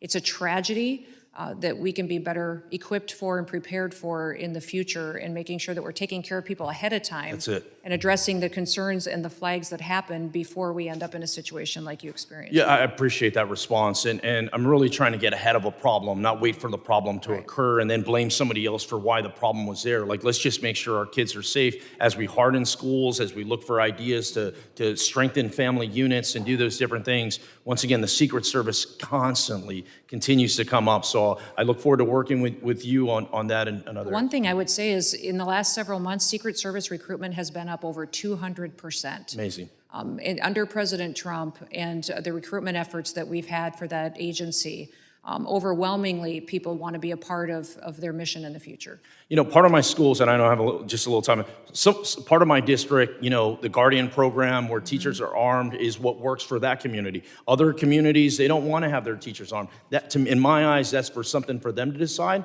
But as far as a federal government response, I think the Secret Service can add to whatever local ideas they have. So I look forward to working with you on strengthening that and others. Thank you again, and I yield back, Chairman. Gentleman's time has expired. I now recognize Ms. Johnson for 5 minutes of questions. Thank you so much, Mr. Texas Chairman. to Texas. And thank you, Madam Secretary, for appearing before our committee today. I want to address several issues. I'm going to try not to repeat a lot of issues that have been addressed, but I do have some substantial concerns over how ICE agents present themselves to the public. Oftentimes, we've seen many videos out there where they're masked and not properly identified. I have a lot of real personal concern about that. I just put myself in the situation of that woman from Tufts, for example. You're just walking down the street, and all of a sudden, out of nowhere, 3 masked men, not properly identified, attack you and try to take you away. I find that to be reprehensible and not the values of this country. What steps are you taking to make sure that your ICE agents are not masked and properly identified when they approach someone? Well, ICE agents always identify themselves to individuals that they're encountering or that they're working with. What I would say as far as if they are wearing something over their faces, it's oftentimes because that agent has been involved in undercover operations or needs to be able to continue the investigative work that they do on a day-to-day basis. But don't you think, Madam Secretary, that people have a right to see whoever's trying to apprehend them? I think it's creating this unrealistic vigilante system. And are you aware that your materials, ICE agents, jackets, and the sorts are available on Etsy for $20? Anybody can do that, throw a mask on, and run around and terrorizing people of color without any regard for the law, without any regard, because your agency does not have proper protocols to make sure their agents are clearly identified and marked when they're executing their jobs. Our agents do identify themselves. They verbally do that, and then also by the clothing that they're wearing. And if they do have something that is covering some of their facial features, it's for their investigative work or their undercover work that they do as a part of their job duties as well. What I would say is that it is important that we follow the procedures and protocols for every encounter that we have, and they have done that in every situation to the best of my knowledge. Well, I would suggest that your protocols need to be revised, because I don't think it's reasonable for masked men to be apprehending people on the streets. I think that instills a lot of fear. It doesn't instill security in the process. And in states like Texas, that is open carry, when any jackadoo can be walking around with a gun, I think some tragic circumstances are at bay. I'd like to switch gears to due process. I have a lot of concerns about the lack of due process that your agency has been affording people in this country. In Texas, for example, you had rounded up 171 individuals, were preparing to deport them, and it wasn't until the Supreme Court issued an opinion that that was unconstitutional and that their due process rights were being violated did your agency actually stop and adhere to the Supreme Court's opinion. My question to you is, Has those efforts ceased in your agency? Are you going to cease trying to deport people without access to due process in the courts of law in compliance with the United States Supreme Court? Well, Congresswoman, we are following due process and using it as to how Congress has laid out to us in statute, and we are complying with all federal judges' orders as well. Well, you weren't complying at that time. It took the United States Supreme Court to order you to comply, so you hadn't proactively complied on your own. You were intending to wrongfully deport people without access to a court hearing, without access to the rule of law, and that is why it was necessary for the United States Supreme Court, Due process does not guarantee a hearing. who issued an opinion ordering you and your agency to comply with the due process rights of the people in this country. That's what separates, that's what makes our country great, is we do have access to due process. And so my comment to you is I'm hoping as you move forward, because initially as you were proceeding through these deportation processes, you were not affording people due process, and the Supreme Court has now ordered you to do so. So I am assuming by your testimony that you do intend to comply with the Supreme Court's order moving forward, and we're not going to have any more instances of wrongful deportation without proper access to due process. Is that correct? We are following federal judges' orders, and we are complying with due process we look procedures forward to as that. they are laid out, as Congress has given us those tools to do that. Thank you, Madam Secretary. I have one other question about FEMA. I'm very concerned about the destruction of FEMA. You know, Texas is a state that has a lot of hurricanes, tornadoes, and natural disasters. We rely upon FEMA extensively, and I'm very worried about that. And when you are governor, though, you actually utilized FEMA for your own state. So you did recognize at the time when you were serving as a governor that FEMA played an important role in natural disasters within South Dakota. Is that correct? Yes, we had 12 FEMA-related disasters during the 6 years I served as governor of the state of South Dakota. But I just find it, I'm running out of time, but I just find it ironic. I now recognize Mr. Pfluger, the gentleman from Texas, for 5 minutes. Thank you, Mr. Chairman. Secretary, thank you for being here. What a difference an election makes, what a difference a Congress makes, what a difference having you here instead of asking thousands of questions and getting no answers. And I'll start with the first question that I left off with and I know that may be funny to my colleagues, but it's not funny to me because of the known and suspected terrorists, the KSTs that came into this country. And I'll basically lead off with the last question that I asked your predecessor, which was the policy of the Department of Homeland Security and this administration when it comes to KSTs. And talk to us about the successes that we've had and kind of where we stand, because they left us with a real mess with 40 plus people that were in this country. And, you know, I'd like to hear what your department has done and tell us kind of the path forward. Yeah, absolutely, Congressman. The previous administration let a lot of dangerous individuals into this country and get a foothold, and then not only just allowing them to perpetuate terrorist activities in our country, but also recruit new members and to build out their systems and to gain access to our infrastructure. So I'm very proud of the fact that President Trump has aggressively enforced the law. Let us use the tools that are afforded to us under the Department of Homeland Security to address these threats, bring them to justice and face consequences, and to get them out of our country. So he has removed over 250 known terrorists, suspected terrorists on the watch list, thousands and thousands of individuals that were affiliated with them, but also individuals that committed crimes that are members of MS-13, Tren de Aragua, but also cartels and their members and affiliates in this country. So overwhelmingly, the safety of our communities is in a much better spot than it was just 6 short months ago. And even the message that President Trump has been bold enough to send around the world. He specifically told me, Kristi, if you're given this job, I want you to tell the world that America has new leadership, that we are enforcing our laws now, and that Americans get to be prioritized and their safety comes first. And if you want to break our laws and come to this country, don't even try it. And that has sent an overwhelming message to the world that they're adhering to. That's one of the reasons you see less encounters at the border, is because people are staying home in their home countries because now they know we follow our laws. The Mexican president And her team told me that they believe they've stopped over 600,000 people in Mexico before they even reached our border because they got the message they could no longer cross into the United States. So we don't even know the hundreds of thousands of people that simply were in the process and turned around because President Trump has been very vocal at sending the message to the world, don't come here if you want to break our laws and victimize our people. Well, the deterrent value of the policy, just enforcing the laws, has certainly been noticeable. I represent a district that includes part of your air and marine operations that flies drones out of San Angelo, Texas, and flies into the Gulf of Mexico, but also along the border. One of the issues that we faced in the previous administration was this huge number of known gotaways. Talk to us about the coordination with the state and local level. I also represent a piece of Fort Cavazos, and we have military personnel who have a designated area along the border. How is that process working for deterrence, but also to ensure there are no gotaways like we had? Well, there are known gotaways, and then there's probably hundreds of thousands, if not millions of people that we don't necessarily know how many of them are in this country. That because we had Border Patrol and assets and Coast Guard and ICE agents diverted into processing paperwork and facilitating illegal entry into our country, they weren't doing their security operations. They weren't allowed to do their jobs.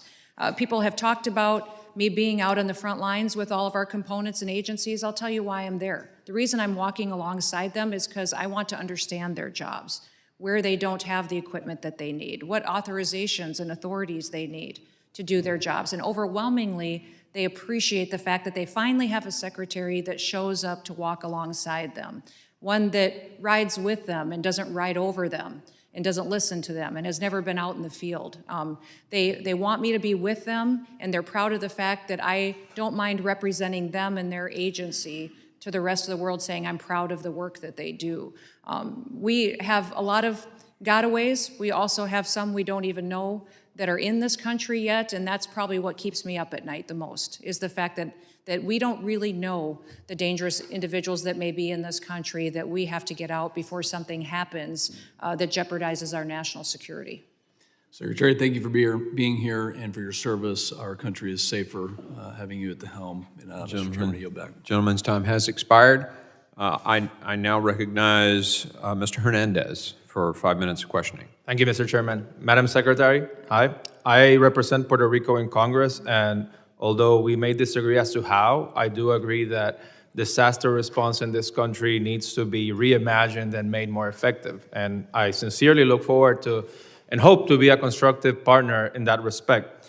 You know, nearly 8 years after Hurricane Maria struck the island, we have around $27 billion that have been obligated for Puerto Rico, yet only $4.4 billion have been dispersed. In the interest of time, I appreciate brief answers because there's a lot of anxiety in the island as to the future of these funds. Can you assure the people of Puerto Rico that these obligated funds are safe, regardless of any FEMA restructuring?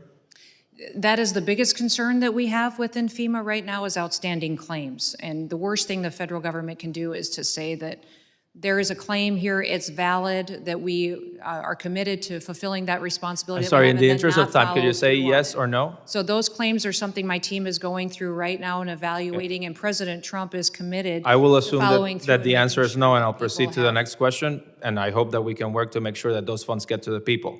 Is it your department's view that the Puerto Rico government has done everything in its power to expedite the reconstruction process? Oh, I believe that Puerto Rico has been working hard to reconstruct and to put itself back together, and partnering with the federal government as well. Your So is the governor has obstacle been- in the disbursements FEMA's fault? The what? Is the obstacle in these disbursements FEMA's responsibility? I don't have the knowledge to know specifically where all the problems are with the response in Puerto Rico, although I do know that FEMA has not fulfilled the obligations it previously promised to the island. I'm going to shift to immigration in the interest of time. So you served as governor of South Dakota.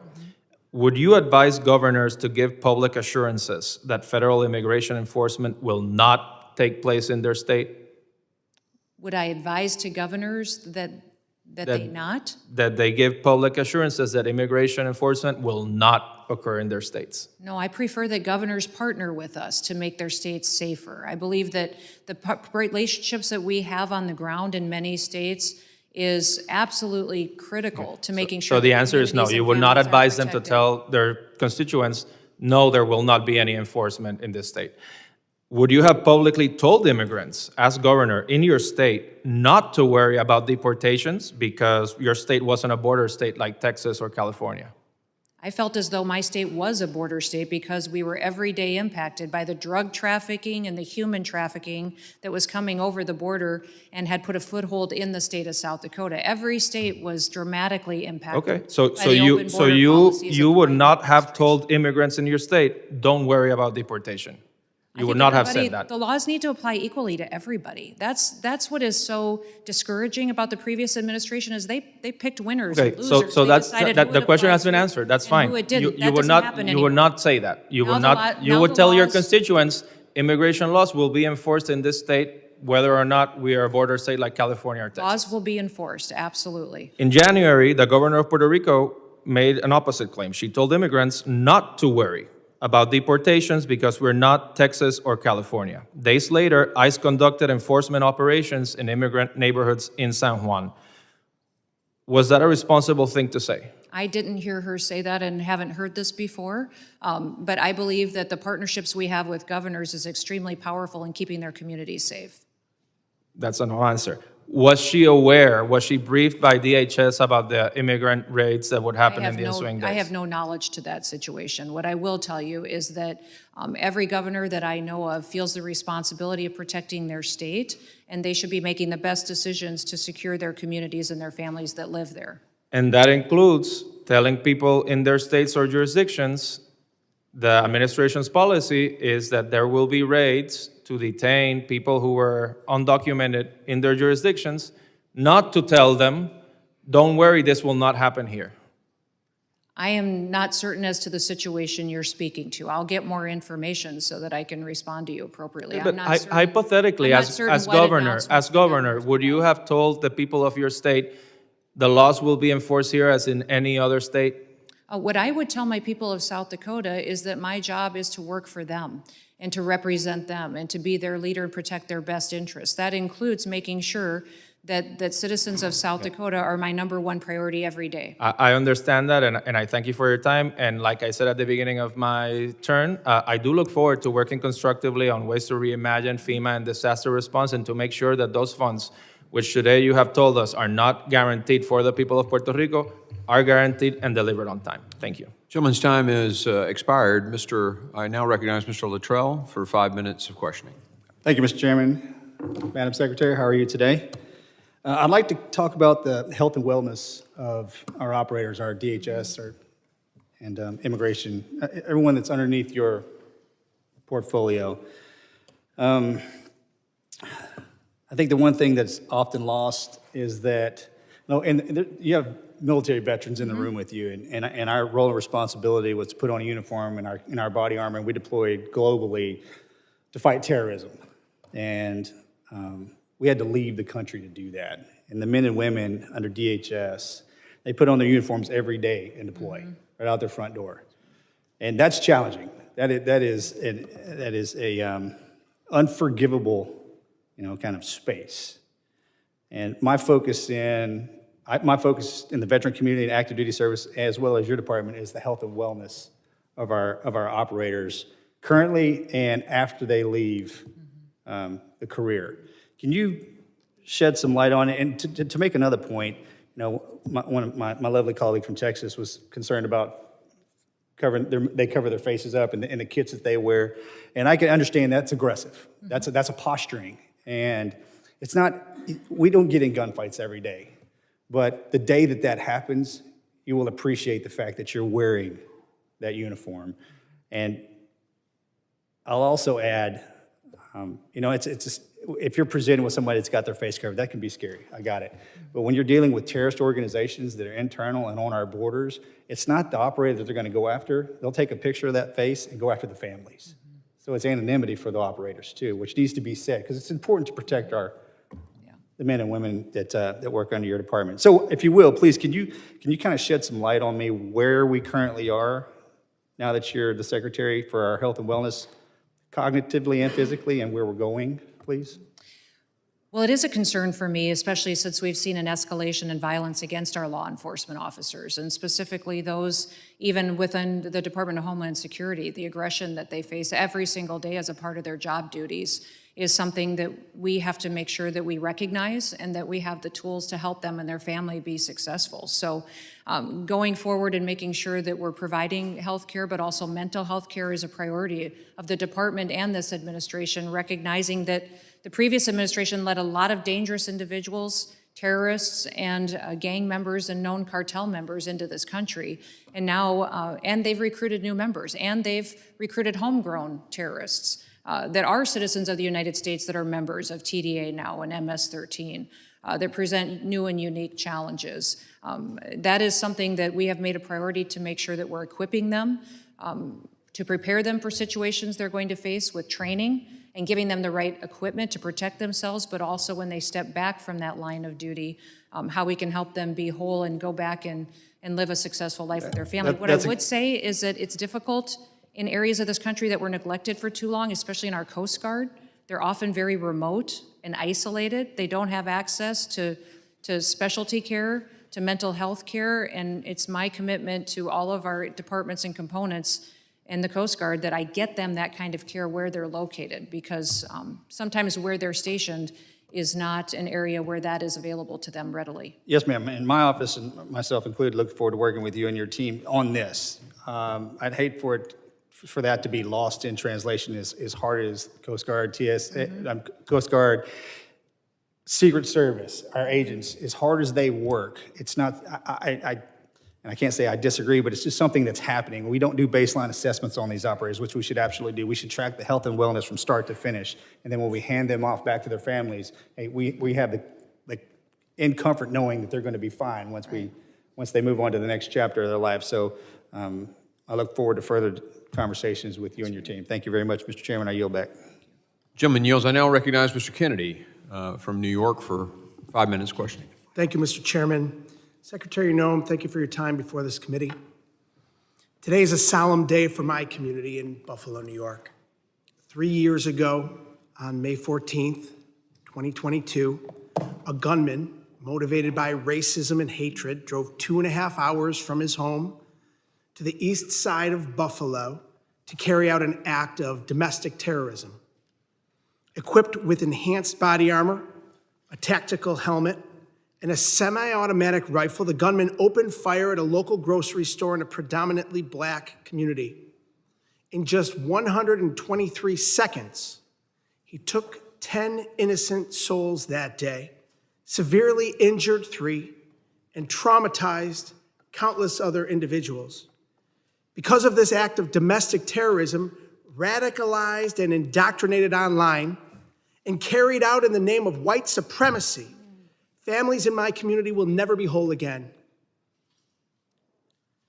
Buffalo now joins a growing list of communities impacted by mass shootings carried out by lone wolf, homegrown, domestically radicalized, disturbed individuals.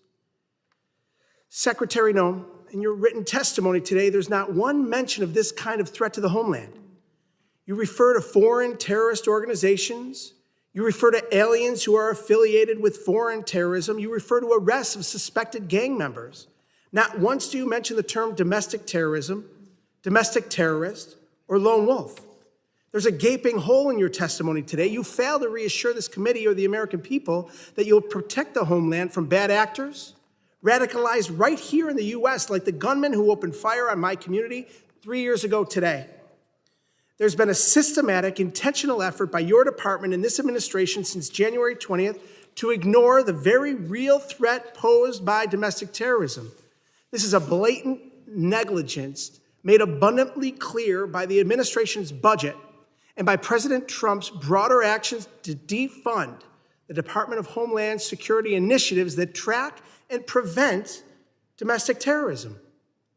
The Trump administration's budget proposal for the Department of Homeland Security completely eliminates the Targeted Violence and Terrorism Prevention Grant Program, a critical DHS program dedicated to helping local communities, including law enforcement, to develop and strengthen efforts to counter attacks of targeted violence and terrorism, just like the racist Buffalo attack.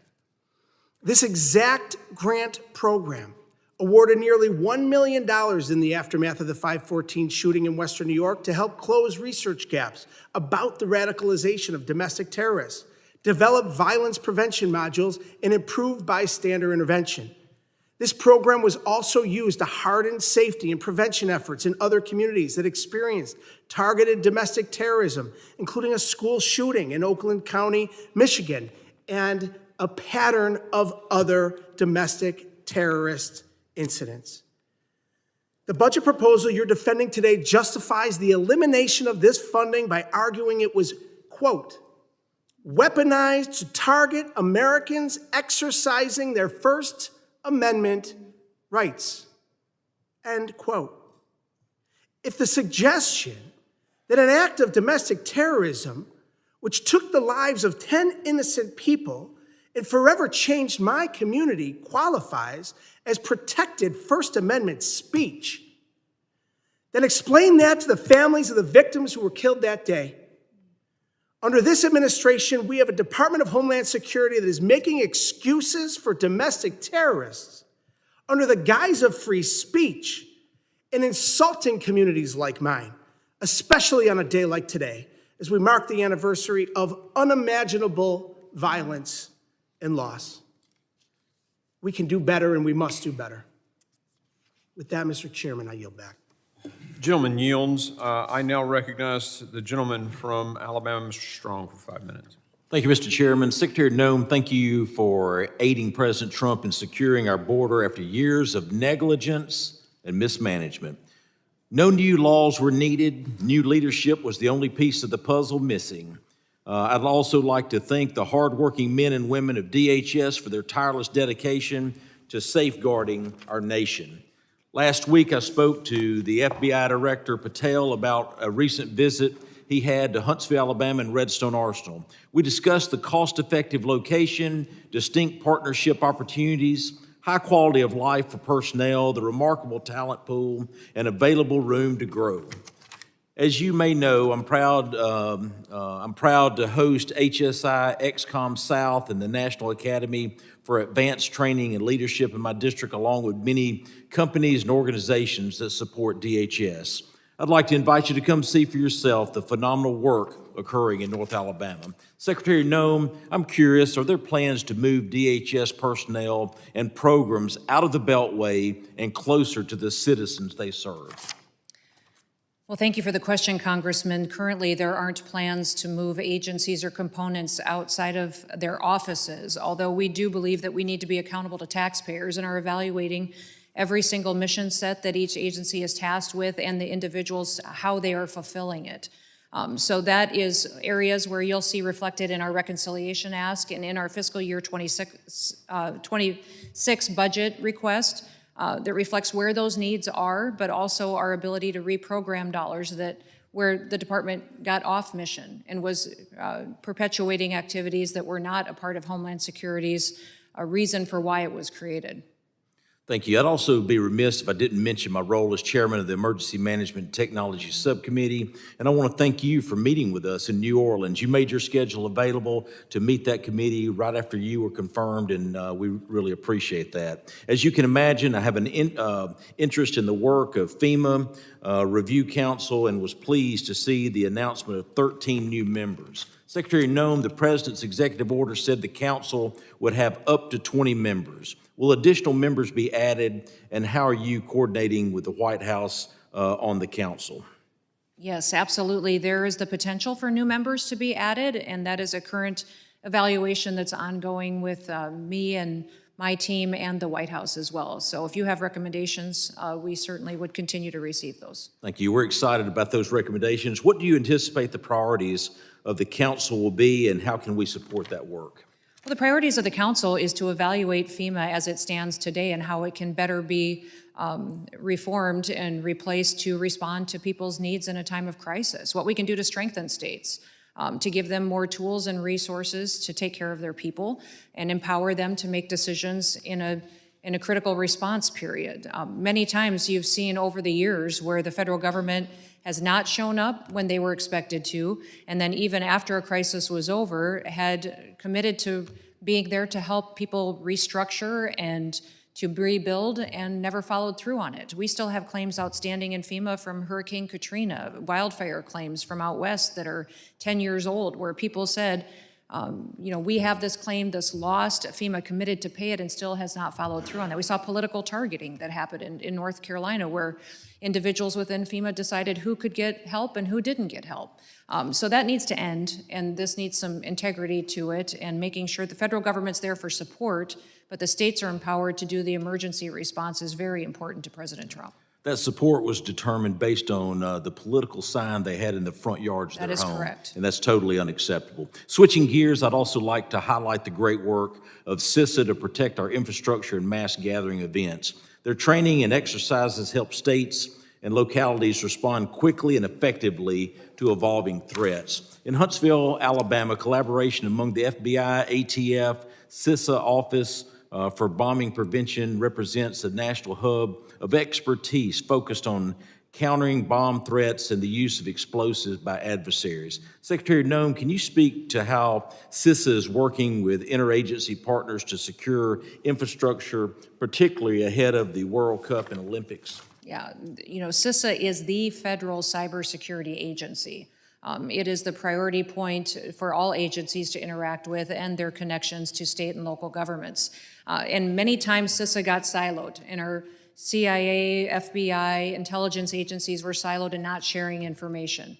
So we're building out a cooperation that has never existed before, and where we're bringing them to the table, sharing information that we may have as far as vulnerabilities, but also in how we can partner with private industry. The fact of the matter is that's a resource that was neglected for much too long. And so bringing private industry to the table to tell us and help us go out there and find those bad actors. Oftentimes they know, but they don't have a protection of letting us know without some kind of liability that they expose themselves to. So we're committed to building those kinds of partnerships so that they can flag threats to us without worried about retribution from those bad actors into their own companies. Secretary Noem, it's an honor to have you before us today. We'll see you in Alabama soon. Mr. Chairman, I yield back. Thank you. The chair now recognizes the gentlelady from New Jersey, Ms. Poe. Thank you, Mr. Chairman. Madam Secretary, good afternoon. I wish we could have heard from you before ramming through a $70 billion reconciliation bill. But nevertheless, I'm really happy that, and glad that we have a chance to speak with you today. Like many of my colleagues, I am deeply concerned that your department is blatantly ignoring our laws. The law is very, very clear. Members of Congress can show up unannounced to facilities, and ICE must accommodate a tour of their detention centers. The fact that your spokesperson suggested arresting members of Congress who were given a tour of the facility is disturbing and certainly dangerous. We will not accept threats or intimidation by anyone at your department or across the administration for exercising our constitutional oversight authority. Now, let me just refer now to my questions. The Trump administration's funding freeze has created chaos and unpredictability for state and local governments to respond to threats. Reportedly, $100 billion has been canceled or is being unlawfully withheld. You stated today that we are a nation of laws, yet you are actually violating the law. In our recent markup, I offered an amendment to prohibit DHS from delaying or withholding FEMA grant funding. Unfortunately, it was rejected by my GOP colleagues. As my district ramps up for the World Cup, our first responders and municipalities require resources today. By delaying and withholding grants like the Homeland Security Grant Program, you do not just create uncertainty, you undermine the ability of state and local governments to begin security planning for one of the world's largest sporting events. Right now, you are a month behind issuing guidance on this critical funding. Similarly, guidance has not been issued for the nonprofit Grant Security Program, which protects synagogues, churches, and mosques from threats. These delays harm our national security. Madam Secretary, when does your department plan for the Homeland Security Grant Program and the nonprofit security grant program funding to be made available?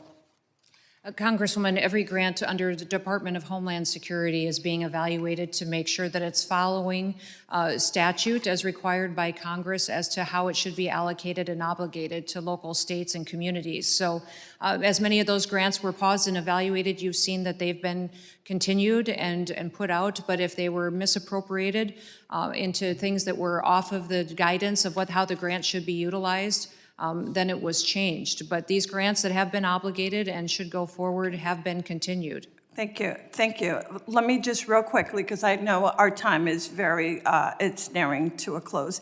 As you know, New Jersey is one of 11 American citizens that will, cities, that will host the FIFA World Cup matches next year. The final match will be held in my district in New Jersey. There will be tens of thousands of spectators at the final match and hundreds of thousands more attending Fan Fest throughout the northern New Jersey area. The World Cup is a time of international competition and celebration, but I worry about the chilling effect of the Trump administration's anti-immigrant rhetoric and America's ability to serve as a welcoming host. To add, the Trump administration is looking to reinstate and expand a travel ban targeting 43 countries for restrictions on entering the United States. Can you please tell us how you will ensure that fans traveling legally to the United States are not targeted for immigration raids? We are already working as an administration with the teams from all the countries that will come and be competing and their fans as well to process their paperwork and to help facilitate their travel to the United States. And as you've seen, the president has formulated a task force that will focus on holding this unprecedented event and doing it in the safest manner possible while adding hospitality to it and helping people enjoy the matches and enjoy interacting with each other. And as you know, over 10 million people will attend the matches over that month-long period of time. Over 22 million people will interact through activities. You mentioned Fan Fest, and that is something that the Department of Homeland Security is tasked with. It's our responsibility to partner with local communities and cities that are the hosts, and we'll be working with your city as well to ensure that we're prepared for it, that we have the needs met, and that we are doing all that we can to secure each location. Thank you. I look forward to working with you in that regard. Thank you very much. Thank you, Mr. Chairman. I yield back. The chair now recognizes the gentleman from Oklahoma, Mr. Brukeen. Thank you, Mr. Chairman. Madam Secretary, it is so nice to see chaos and confusion and lawlessness being replaced by law and order. Thankful to you serving on this administration and implementing common sense. I don't know today that it was discussed, and if it has been, I missed it.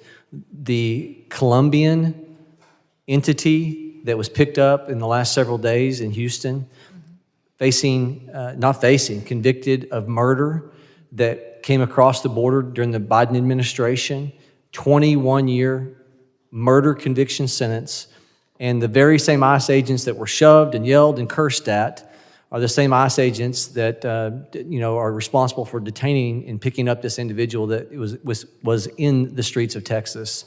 You said earlier today in your testimony, discussing what happened in the last several days with colleagues even on this committee on the Democrat side, trying to go to a detention center. This is the same type of place, Delaney Hall, where you would find murderers and rapists, and like this Colombian entity, convicted of murder and is now in your custody. It's just madness that lawlessness is being perpetrated by even members of Congress. I want to switch gears. FEMA. There is great excitement, even as I'm talking to officials in Oklahoma who would love the opportunity to be able to make sure that the decisions for efficient use of taxpayer monies are implemented on the state level, knowing that the dollars will go farther, and knowing that you all, as you're discussing block granting, can you elaborate on current conditions, current status?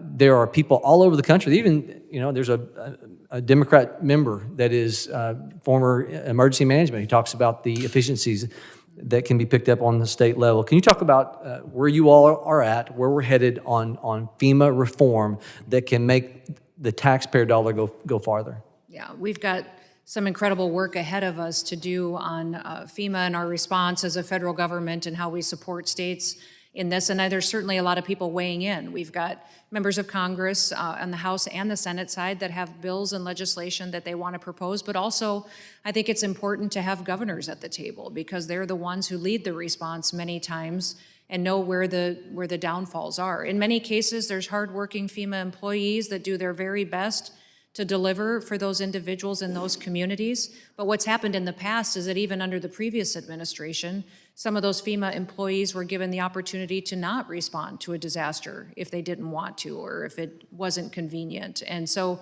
recognizing the importance of this agency and prioritizing it and making sure it's there to support the local response is incredibly important to the success for those families that get impacted by unprecedented events. So we're taking input. This review council is going to be continuing to give insight to the White House as well, and then the president certainly has ideas. He's traveled and been there for people on their worst days, and he's heard their stories of how they thought FEMA would be there, FEMA promised they would be there, and then they never showed up. They had a claim that they couldn't do the paperwork themselves. They had to get people to help them fill out this complicated paperwork process, and then the claim was never paid, or there was some problem, and they had to appeal, and appealing was normal, and that just doesn't serve people. Yeah. We need to make sure that it's a predictable process that's timely, and the best way to do that is to empower the local supporters. Well, I've told this story often. Given I've got a minute, I'll relay it to you. I'll never forget in 2012 in Oklahoma, a friend of mine were helping do some cleanup work on machinery. I was on a dozer, he was on a skid steer for people that didn't have insurance. Little rural area, required to push things into vegetative and non-vegetative brush piles. I'm on a dozer. And watched, I come from the dirt works world, and I watched us not be able to light on fire in a rural area that every rancher, from your background, does on an everyday basis when they're cleaning up their property. We had to, at state, local, and federal expense, reimbursed, bring in 18-wheelers with half rounds, take an excavator, track hoe to load that non-vegetative timber in the back of that, haul it off ground somewhere to bury it with another dozer or a track hoe. Between the trucking, the dozer, the excavator, 4 times the cost because, and I ran as a state senator, a new law trying to get state control of that, and we could not get agency heads in Oklahoma to agree because they were concerned we would lose FEMA reimbursement if we had state control over it. Loss of efficiency. Grateful to you all for your leadership, common sense, returning, not chaos, which was the former state before you got in this position. Thank you. The chair now recognizes the gentleman from Arizona, Mr. Crane, for 5 minutes. I want to thank you, Ms. Noem, for coming here today and giving us your testimony. I also want to thank you for the amazing work that yourself and everybody at Homeland Security have done to not only secure our border within just a couple weeks, but also to start deporting folks that aren't supposed to be here in the first place. Secretary Noem, I'm very concerned about the behavior of one of my colleagues on this very committee who we saw assaulting both verbally and physically federal law enforcement officers just last week on national television. Ms. Noem, what kind of message do you think it sends to the country and radical political agitators that she sits here today, not being charged for a crime, to participate in today's hearing? Well, Congressman, I believe that what you saw last Friday at Delaney Hall was not oversight. I believe that it was breaking into a federal facility and assaulting law enforcement officers. This Congresswoman was surrounded by people who were criminals that were taking criminal actions. And so we need to be honest about what happened there. And we also need to talk about the fact that we have always facilitated visits and tours of federal facilities. We would continue to do that as well.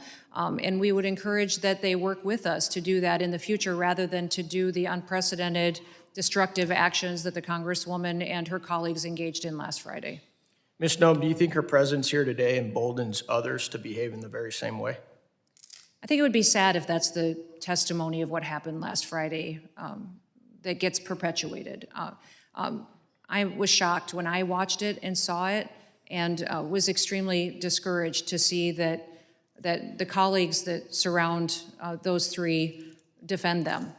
Because those actions, we wouldn't want our kids to act that way, our children, our grandchildren to act that way. That's not the America that we dreamed and envisioned for our country. America should be a land of opportunity and where laws are enforced, and there's consequences for breaking the law. Thank you. Ms. Noem, are you familiar with Article 1, Section 9, Clause 2 of the Constitution that covers the suspension of the writ of habeas corpus? Yes. It says that the writ of habeas corpus shall not be suspended unless, when cases of rebellion or invasion, the public safety may require it.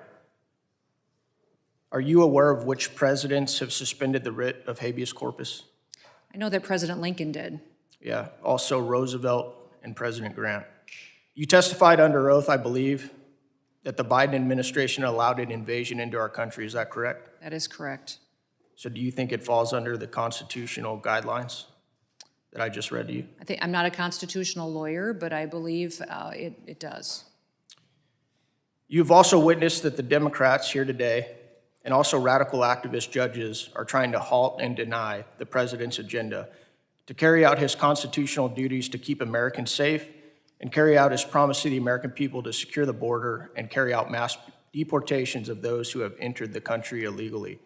Knowing this, are you open and supportive of this constitutional option to suspend the writ of habeas corpus to keep Americans safe and carry out the president's agenda? Well, this is something that's not in my purview to weigh in on. This is the president's prerogative to pursue, and he has not indicated to me that he will or will not be taking that action. I want to thank Rogan O'Hanley for his efforts to bring this constitutional solution into the national conversation. Now I want to shift gears real quick. Ms. Noem, on May 5th, 2025, I joined Congressman Zinke and 8 of my fellow Republican colleagues in asking why it was appropriate for DOD and DHS to require real IDs for entry into Arlington National Cemetery. I did see that letter this week, sir. My question, what information can you share on the security posture of Arlington Cemetery that require real ID?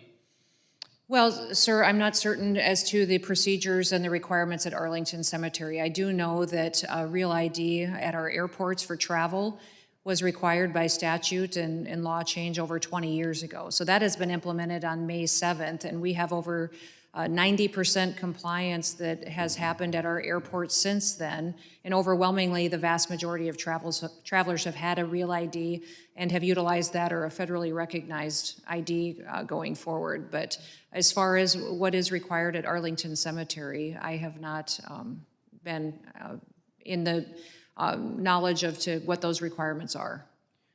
In that case, would you consider taking a look at that and also consider recommending repealing that requirement? I can certainly take a look at that and follow up with a conversation with you, absolutely. Thank you. I yield back. The chair now recognizes the gentleman from Tennessee, Mr. Ogles, for 5 minutes of questioning. Thank you, Mr. Chairman, and thank you, Madam Secretary, for being here. Mr. Chairman, we've spent the last few hours with some of our colleagues defending rapists, murderers, individuals who committed a variety of crimes, and yet I don't believe a single one has asked about the 300,000 children that have been lost in our nation. I don't think a single one of them asked about Lake and Riley's family, or the young girls that recently have been reported between the ages of 12 and 14 that have been raped in Louisiana, Iowa, New York, and other states. And so as we sit here and have this conversation, let's level set about who we're really talking about. We're talking about criminals and thugs. And so let's get back to the reality of who these people are, and not to mention the fact that if they come here illegally, their first action when they come into this country is in fact a criminal act. Now, Madam Secretary, we've heard a lot of misinformation and rapid fire. Let's see if we can't set the record straight on a few things. When it comes to detention centers and oversight provided to Congress, does that oversight provision allow members of Congress to break into detention centers? No, sir, I don't believe. Does that oversight authority give members of Congress the right to assault members of law enforcement? No, sir. Madam Secretary, is assaulting a member of law enforcement a crime? Yes. I would urge, Mr. Chairman, that this committee look into anyone in Congress who has assaulted a member of law enforcement and the respective actions be taken as necessary, looking at the totality of the circumstances. Regards to FEMA, it is my understanding, you can correct me if I'm wrong, upon taking the helm, you discovered that there were a variety of unpaid claims, some of those going back 10 to 20 years. Absolutely. It's also my understanding that under the vision of President Donald Trump and your leadership, you plan to change the response time from 10 to 20 years to 6 months. That is true. Madam Secretary, as someone who was formerly a county executive, whose one of my departments was in fact emergency management, I can tell you that it will be a necessary and very useful as states and communities look to be reimbursed. Let's turn to Nashville, which is part of my district. Under your leadership, Homeland Security and ICE has conducted a variety of raids. Recently, 95, I do believe, of which were arrested who had previous criminal charges, 31 of which were previously deported and snuck back into this country. One of those was a sexual predator. So again, let's level set as to who we are talking about. We're talking about criminals and thugs who have no business being in our country. That being said, instead of thanking you and your leadership and thanking the president, the mayor of Nashville criticized and attacked law enforcement verbally. He then instructed members of law enforcement to report any communication with federal authorities. He then directed the Police Community Oversight Board to direct citizens to file complaints against law enforcement if they cooperate with federal law enforcement. Considering we've seen a 400% increase against federal law enforcement, do these types of statements and actions by a municipal leader concern you? Yes, absolutely. They perpetuate the violence against law enforcement officers. And what happens many times then is that our agents within the Department of Homeland Security go into situations with no backup, with no local response of people who know the communities, know the routes, the roads, or the needs to emergency services that may be there. So it absolutely makes them much more vulnerable to a situation to which their lives could be in jeopardy. Yes, ma'am, and if a municipal leader is found to be aiding and abetting illegal immigrants to evade federal law enforcement, would that be a criminal act? Yes, I believe it would, sir. And if elected officials impede ICE or Homeland Security in doing their job and pursuing illegal immigrants, would that be a criminal act? I believe so. Madam Secretary and Mr. Chairman, I will be asking the Committee of Homeland Security and Judiciary to be looking into the mayor of Nashville and any collusion or impeding of federal authorities and conducting their work in the city of Nashville. I would also encourage this committee and judiciary to look at other leaders, municipal leaders across the country, as they obstruct this administration, this Madam Secretary and her employees in doing their constitutional job, which is uphold the rule of law. Madam Secretary, I thank you and I yield back.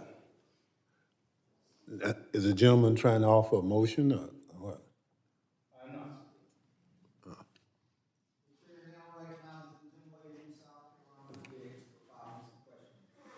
Thank you, Mr. Chairman, and thank you to Secretary Noem for being here.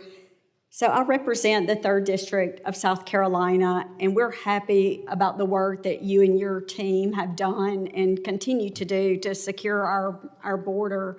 It's very important. I mean, we could sit here all day and talk about the fentanyl crisis and the trafficking, and it does affect each and every one of us. So you've made it clear that securing the border is not just a national security issue, but it's a financial one.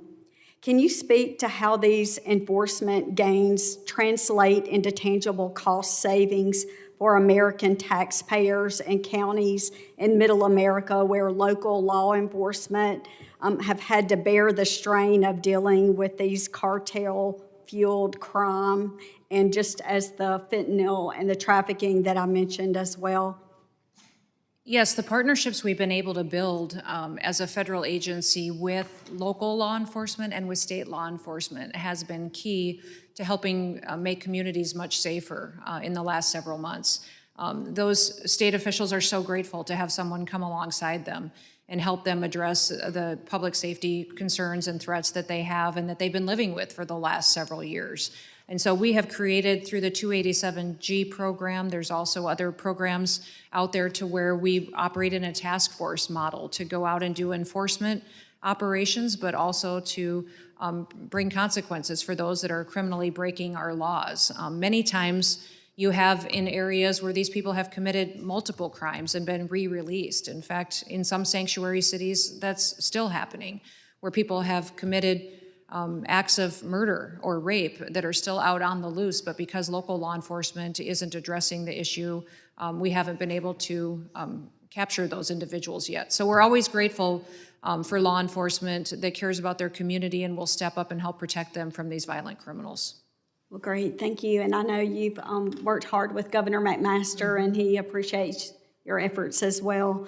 My next question: as part of your broader effort to return DHS to its core mission, are there specific TSA programs or administrative functions under review for potential reforms or streamlining or maybe even consolidation? Can you talk about that? Yeah, we're working to help TSA get the technology it needs to do better screening at airports and to make it much more streamlined for the passengers. I think everybody that I meet has some story of frustration that they've had at an airport or while traveling or in security lines. I would say just a few.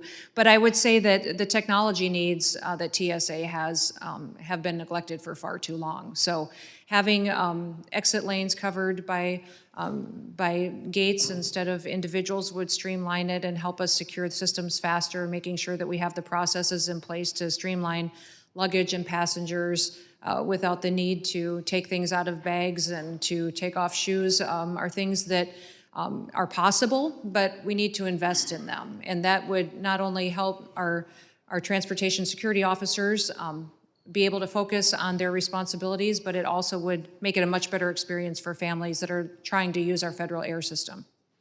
Well, thank you. I also serve on the Science, Space, and Technology Committee, and I look forward to hearing about what's around the corner as well with that committee. Yes, and thank you for being here. Thanks again today, and I yield back. The gentlelady yields. I now recognize Mr. McKenzie from Pennsylvania for 5 minutes. Thank you, Mr. Chairman, and thank you, Madam Secretary, for joining us here today. I would first like to start by thanking you for the incredible job that you've done securing our southern border in just the first 100 days of the Trump administration. Seeing a 90% decrease in encounters and apprehensions is an incredible job and is a testimony to your leadership and the leadership that we're seeing in this administration. There are two things that I would like to talk about today. First, sanctuary cities, and second, protecting American workers. What we see and hear in this committee today is the defense of violent, illegal immigrant criminals in our local communities. They are more focused on defending these violent criminals from deportation than they are on protecting American citizens in our local communities. And this plays out all across the country. In my local community in Northampton County, they have signed an Executive Order 2028, which bans ICE from arresting illegal immigrants when they're going through processing for a separate crime. And what this means in practice is that when ICE wants to go arrest a violent member of Tren de Aragua or a domestic abuser who is going through the processing in our local community, they cannot go inside that courthouse and actually arrest that person.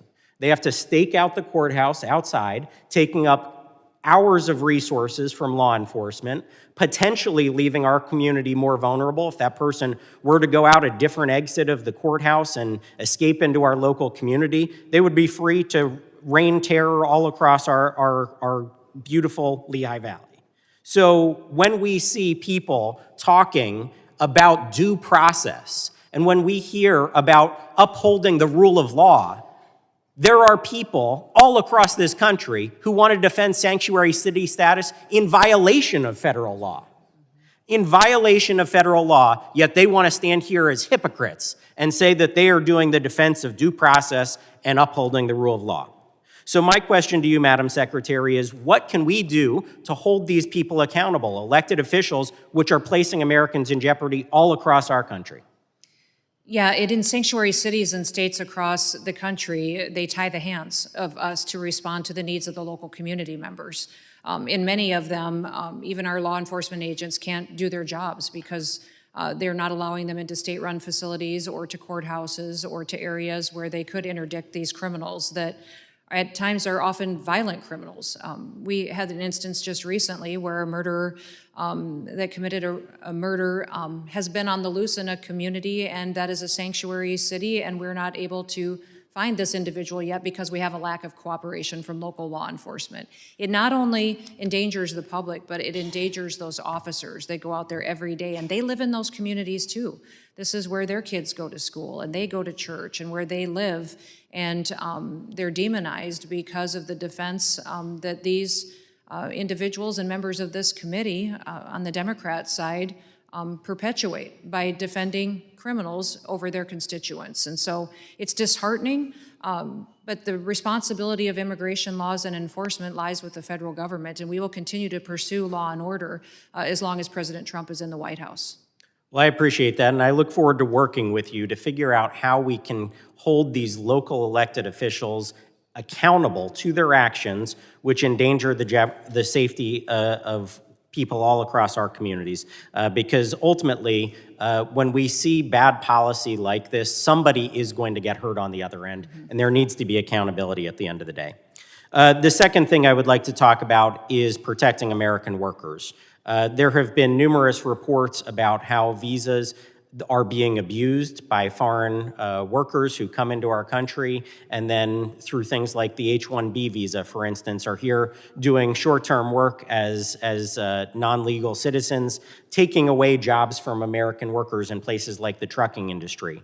We've also heard about the hundreds of thousands of children that the Biden administration lost track of during their administration. Many of them were placed into forced labor and child labor situations in dangerous situations like meatpacking. So I would like to hear what the department is doing to crack down on these terrible behaviors and practices that went unchecked for many years during the Biden administration. Yeah.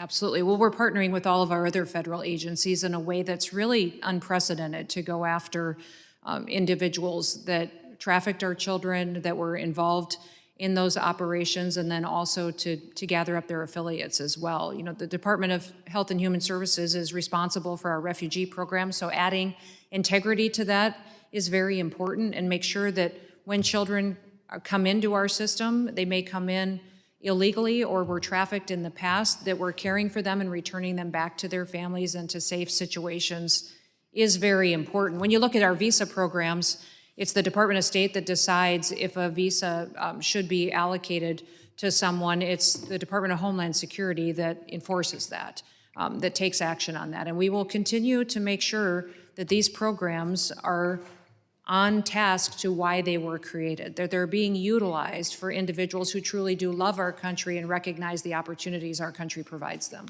The gentleman's time has expired. I now recognize Mr. Thanadar for 5 minutes of questioning. Thank you, Chair and Ranking Member. Secretary Noem, the Constitution of the United States establishes a federal government divided into 3 branches. It is Congress that makes the laws, the President who takes care that the laws are faithfully executed, and it is the Judicial Department that says what the law is. The constitutional separation of powers and system of checks and balances is necessary for the protection of liberty and any violation undermines the rights and liberties of everyone in the United States. The Trump administration has repeatedly ignored the federal courts, including the Supreme Court. President Trump has even said that, and I quote, doesn't know, end quote, whether he has to uphold the Constitution. The President of the United States said, doesn't know. Secretary Noem, is it the policy of the Department of Homeland Security to follow orders issued by federal courts?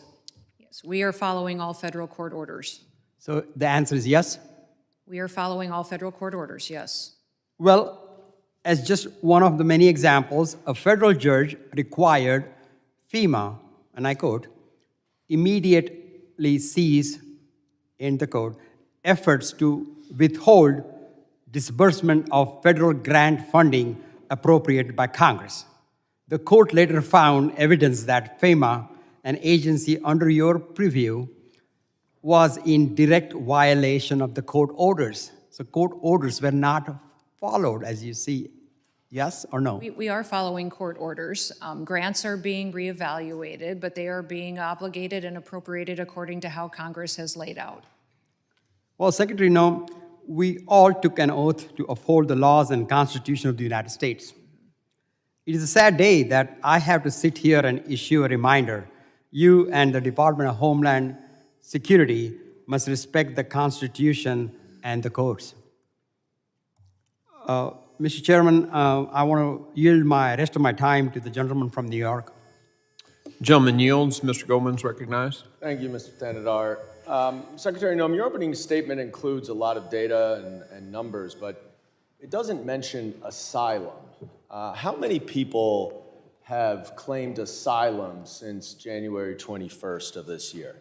I don't have that number readily available to me right now, but I can get that for you. Do you have a sense? Is it I don't. dozens, hundreds, thousands? I don't. You are aware, are you not, that asylum is a lawful pathway into the country? I am. And are you aware of how and why the United States implemented our asylum laws? We grant asylum to individuals who are feeling threatened specifically by their government through violent activities that are perpetuated in their own home countries. Right, and it was originally implemented because Jews fleeing from the Holocaust were not allowed to seek refuge in this country, even though they clearly had no country to go to and had nowhere else to go. And those Jews in the Holocaust were rounded up frequently by the Gestapo in Nazi Germany, a secret undercover police unit that we know rounded up the Jews and sent them to the gas chambers. One of the things that I want to address with you briefly is, I think you said your testimony was that agents who are wearing masks do so as part of their undercover disguise. Is that right?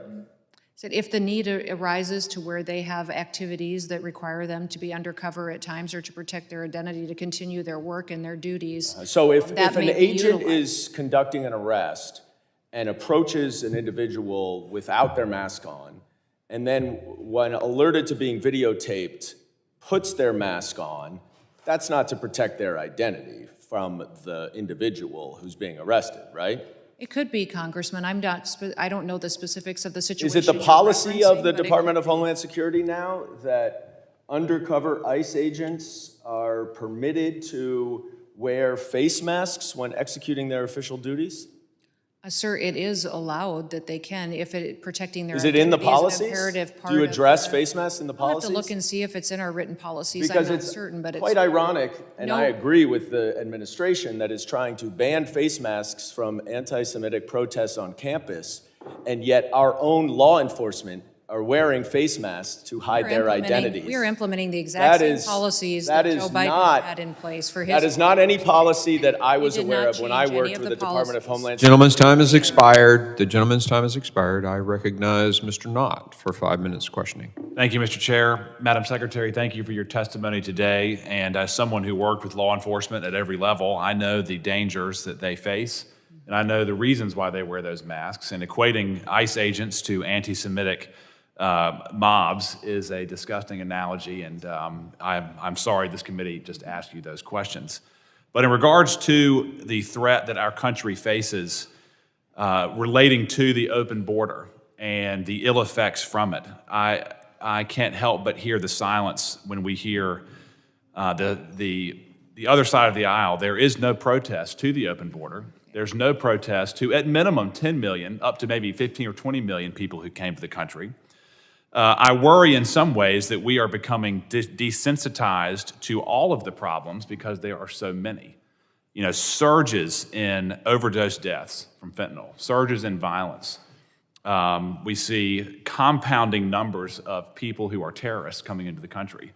I've heard testimony from this very committee that there were dozens, if not hundreds of miles of border that were ordered to not be enforced over the last administration. So we don't know who's here. And whether it's hostile actors from China, Cuba, Venezuela, other hostile countries, whether in the Middle East or all over the world, we know that they sent people to exploit the open border policies of the last administration.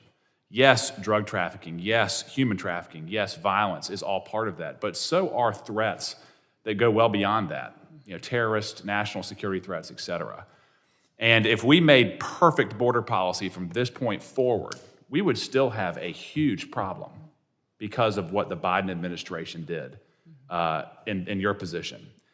How can we as a committee help you get ahead of this problem and to make sure that the solutions continue to unfold years into the future, which is what will be required?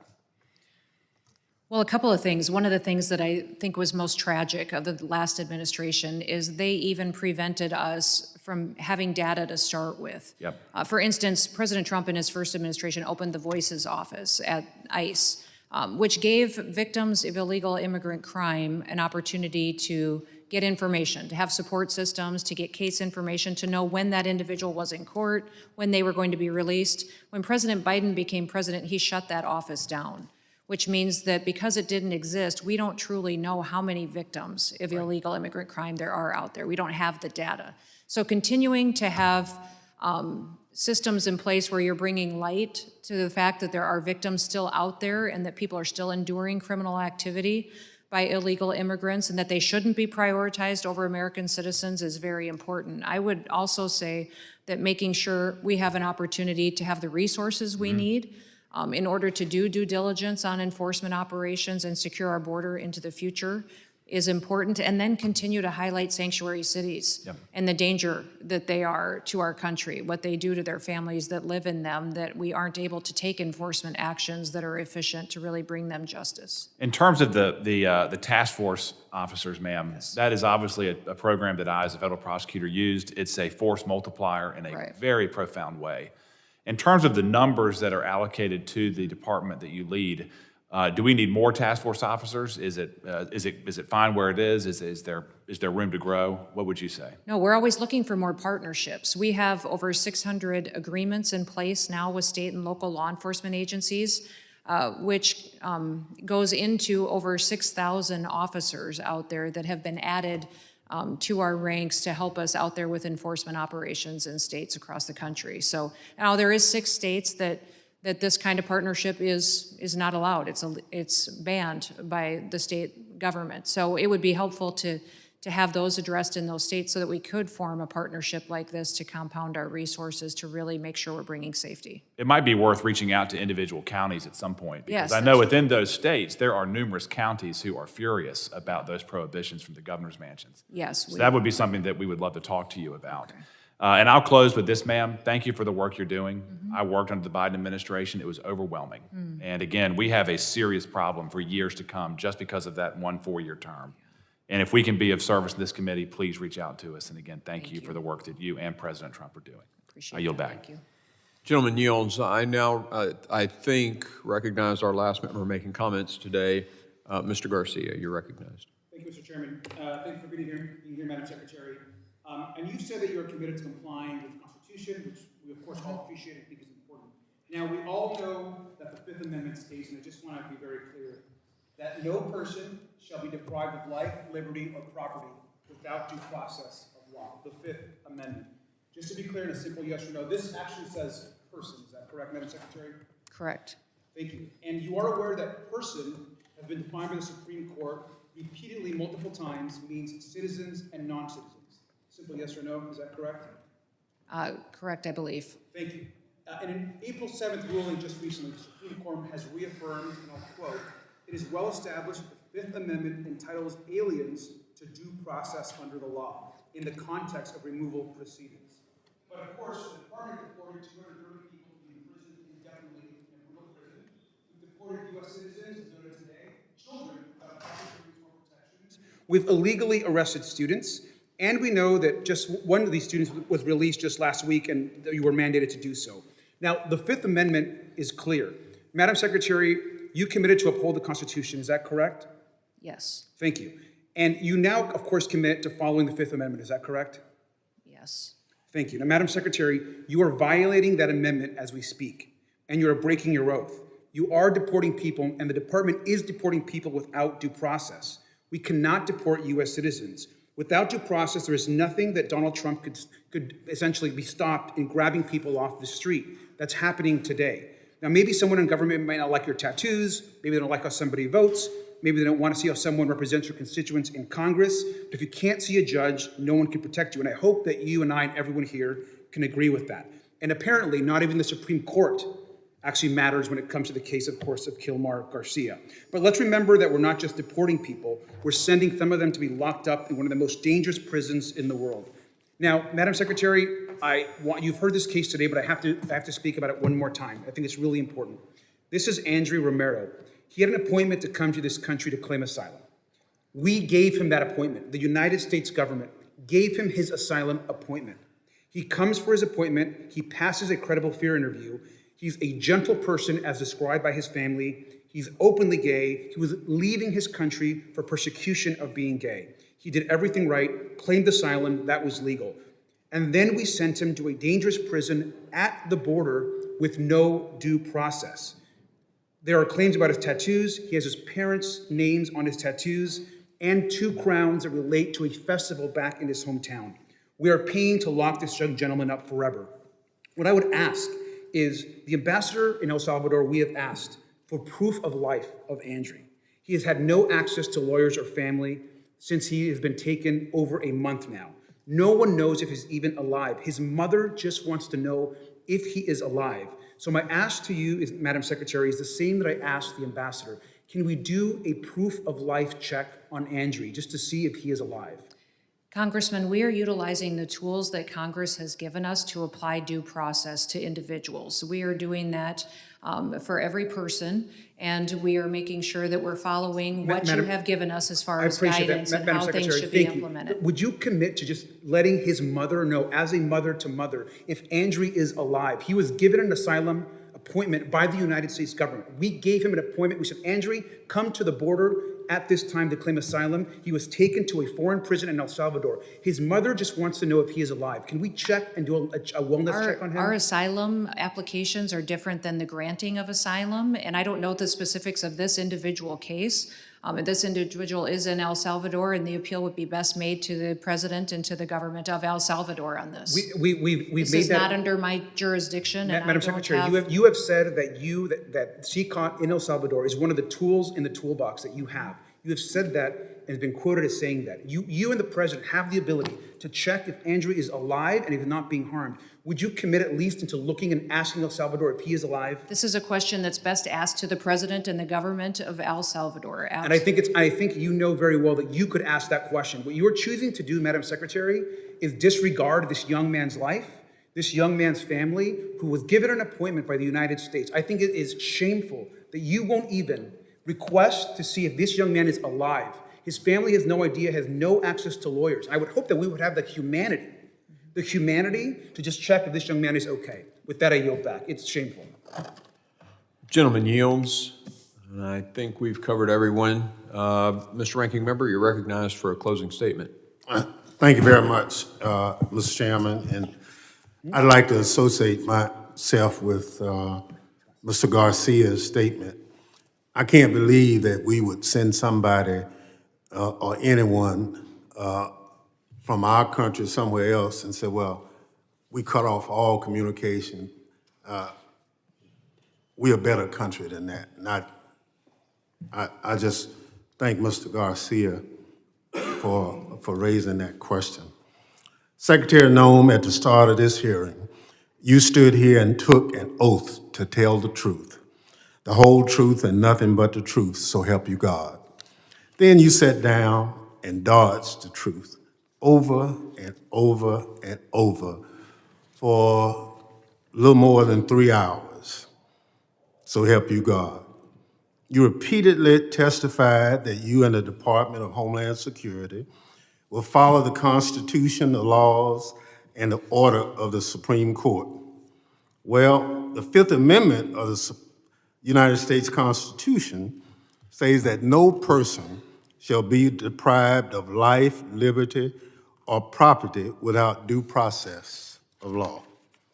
And yet, a federal court found that the Department of Homeland Security, under your watch, believes that it has a right to stash away residents of this country in foreign prisons without the semblance of due process. So you did not tell the truth to this committee today when you said you would follow the Constitution and comply with due process. You also testified that you follow orders of the Supreme Court of the United States and all courts.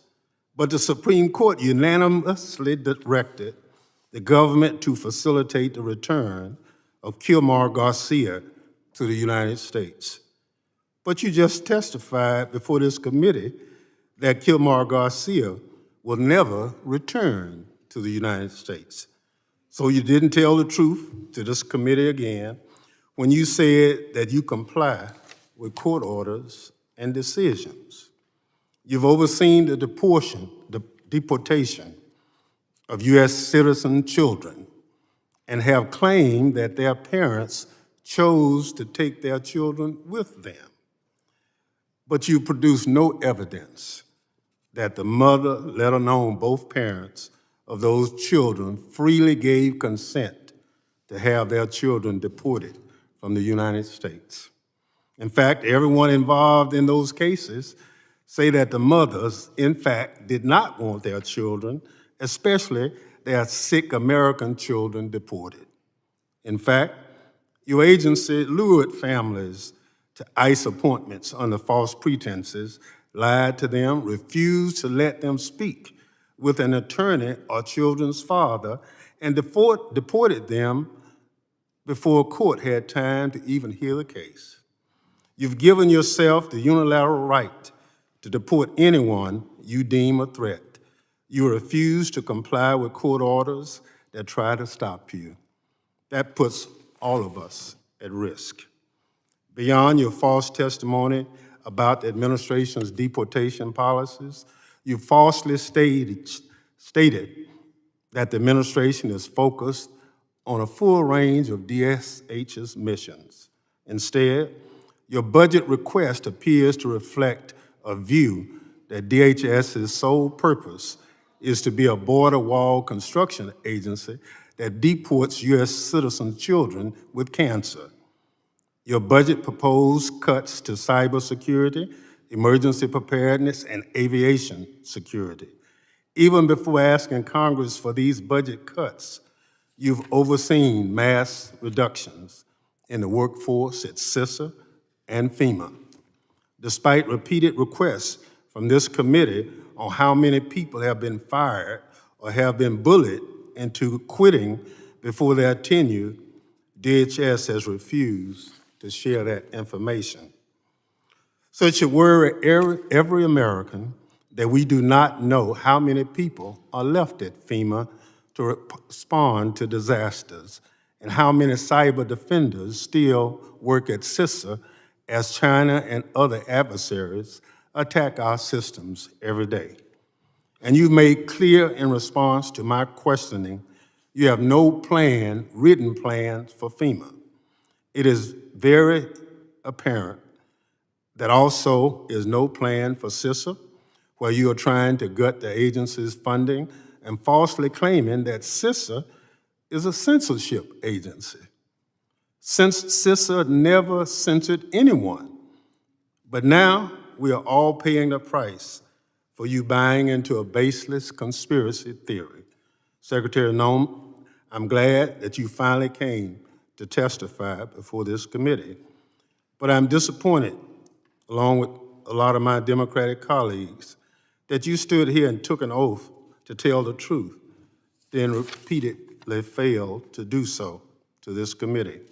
Let me just say, if you dance with the devil long enough, he's liable to follow you home. I hope that you will stop dancing around the truth and start telling the truth so this committee can do its work, helping to defend DHS from the attacks you've launched against it. Mr. Chair, I yield back. Gentleman yields. I want to make a clarification here because there's been so many incredibly false and misleading things said today. Once a deportation order has been issued, the due process is over.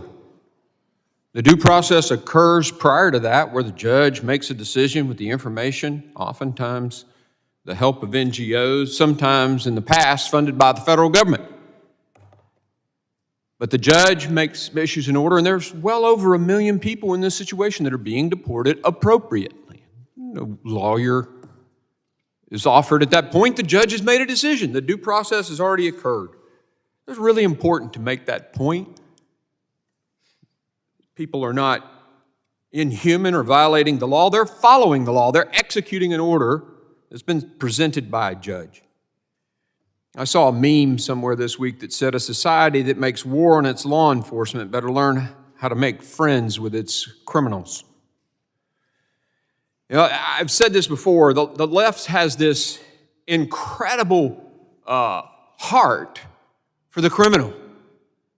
They defend the criminal, a full-throated defense of criminals over the safety of Americans and the following of the rule of law. We've even seen the defense of a congresswoman, who threw a punch at a police officer. I mean, that's unconscionable.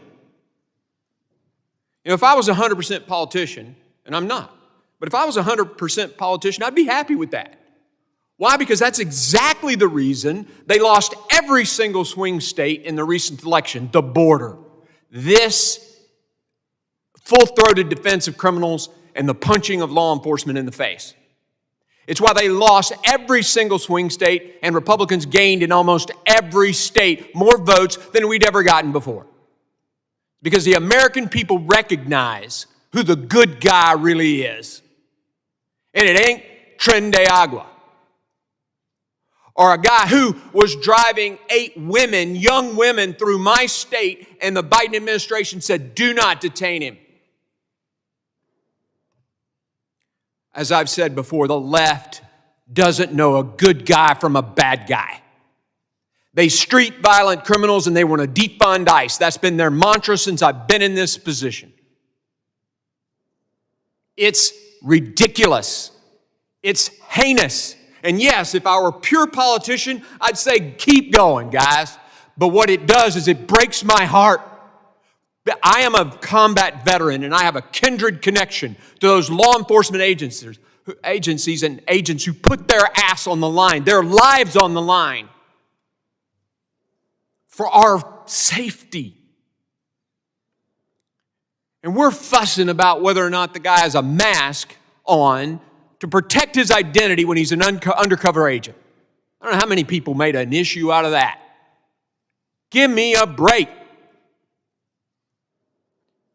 Want to cut a deal with Iran, destabilize the Middle East, punch Saudi Arabia in the face, we get an imbalance, and what happens? An invasion of Israel. They don't know a good person from a bad person. That's why the American people said, we don't want them in charge. Again, if I were a pure politician, I'd say, keep going, guys. But it's a spit in the face to the men who wear that uniform. It's a charade. That's what it is. It's a charade to say something about law enforcement and turn around and be okay with a U.S. Congresswoman punching a police officer in the back. It's infuriating. Madam Secretary, you have done a remarkable job. And what's happening now is the criminals and the cartels have stopped making billions of dollars trafficking human beings into our country. Thank you for that. And the texts and tweets that I've gotten from Border Patrol and the texts and tweets I've gotten from law enforcement all across this country during this hearing support everything I'm saying. Thank you. And I charge you to keep going. Keep doing it. That judge executes that removal order, get them out of here. They've had their due process. And you will have our full-throated support as you continue to do so. And we will work very hard to get reconciliation passed so you have the resources and we can codify the common sense policies that this president has enacted with your leadership. Thank you for being here. Thank the staff for all the work they do to put these on. We stand adjourned.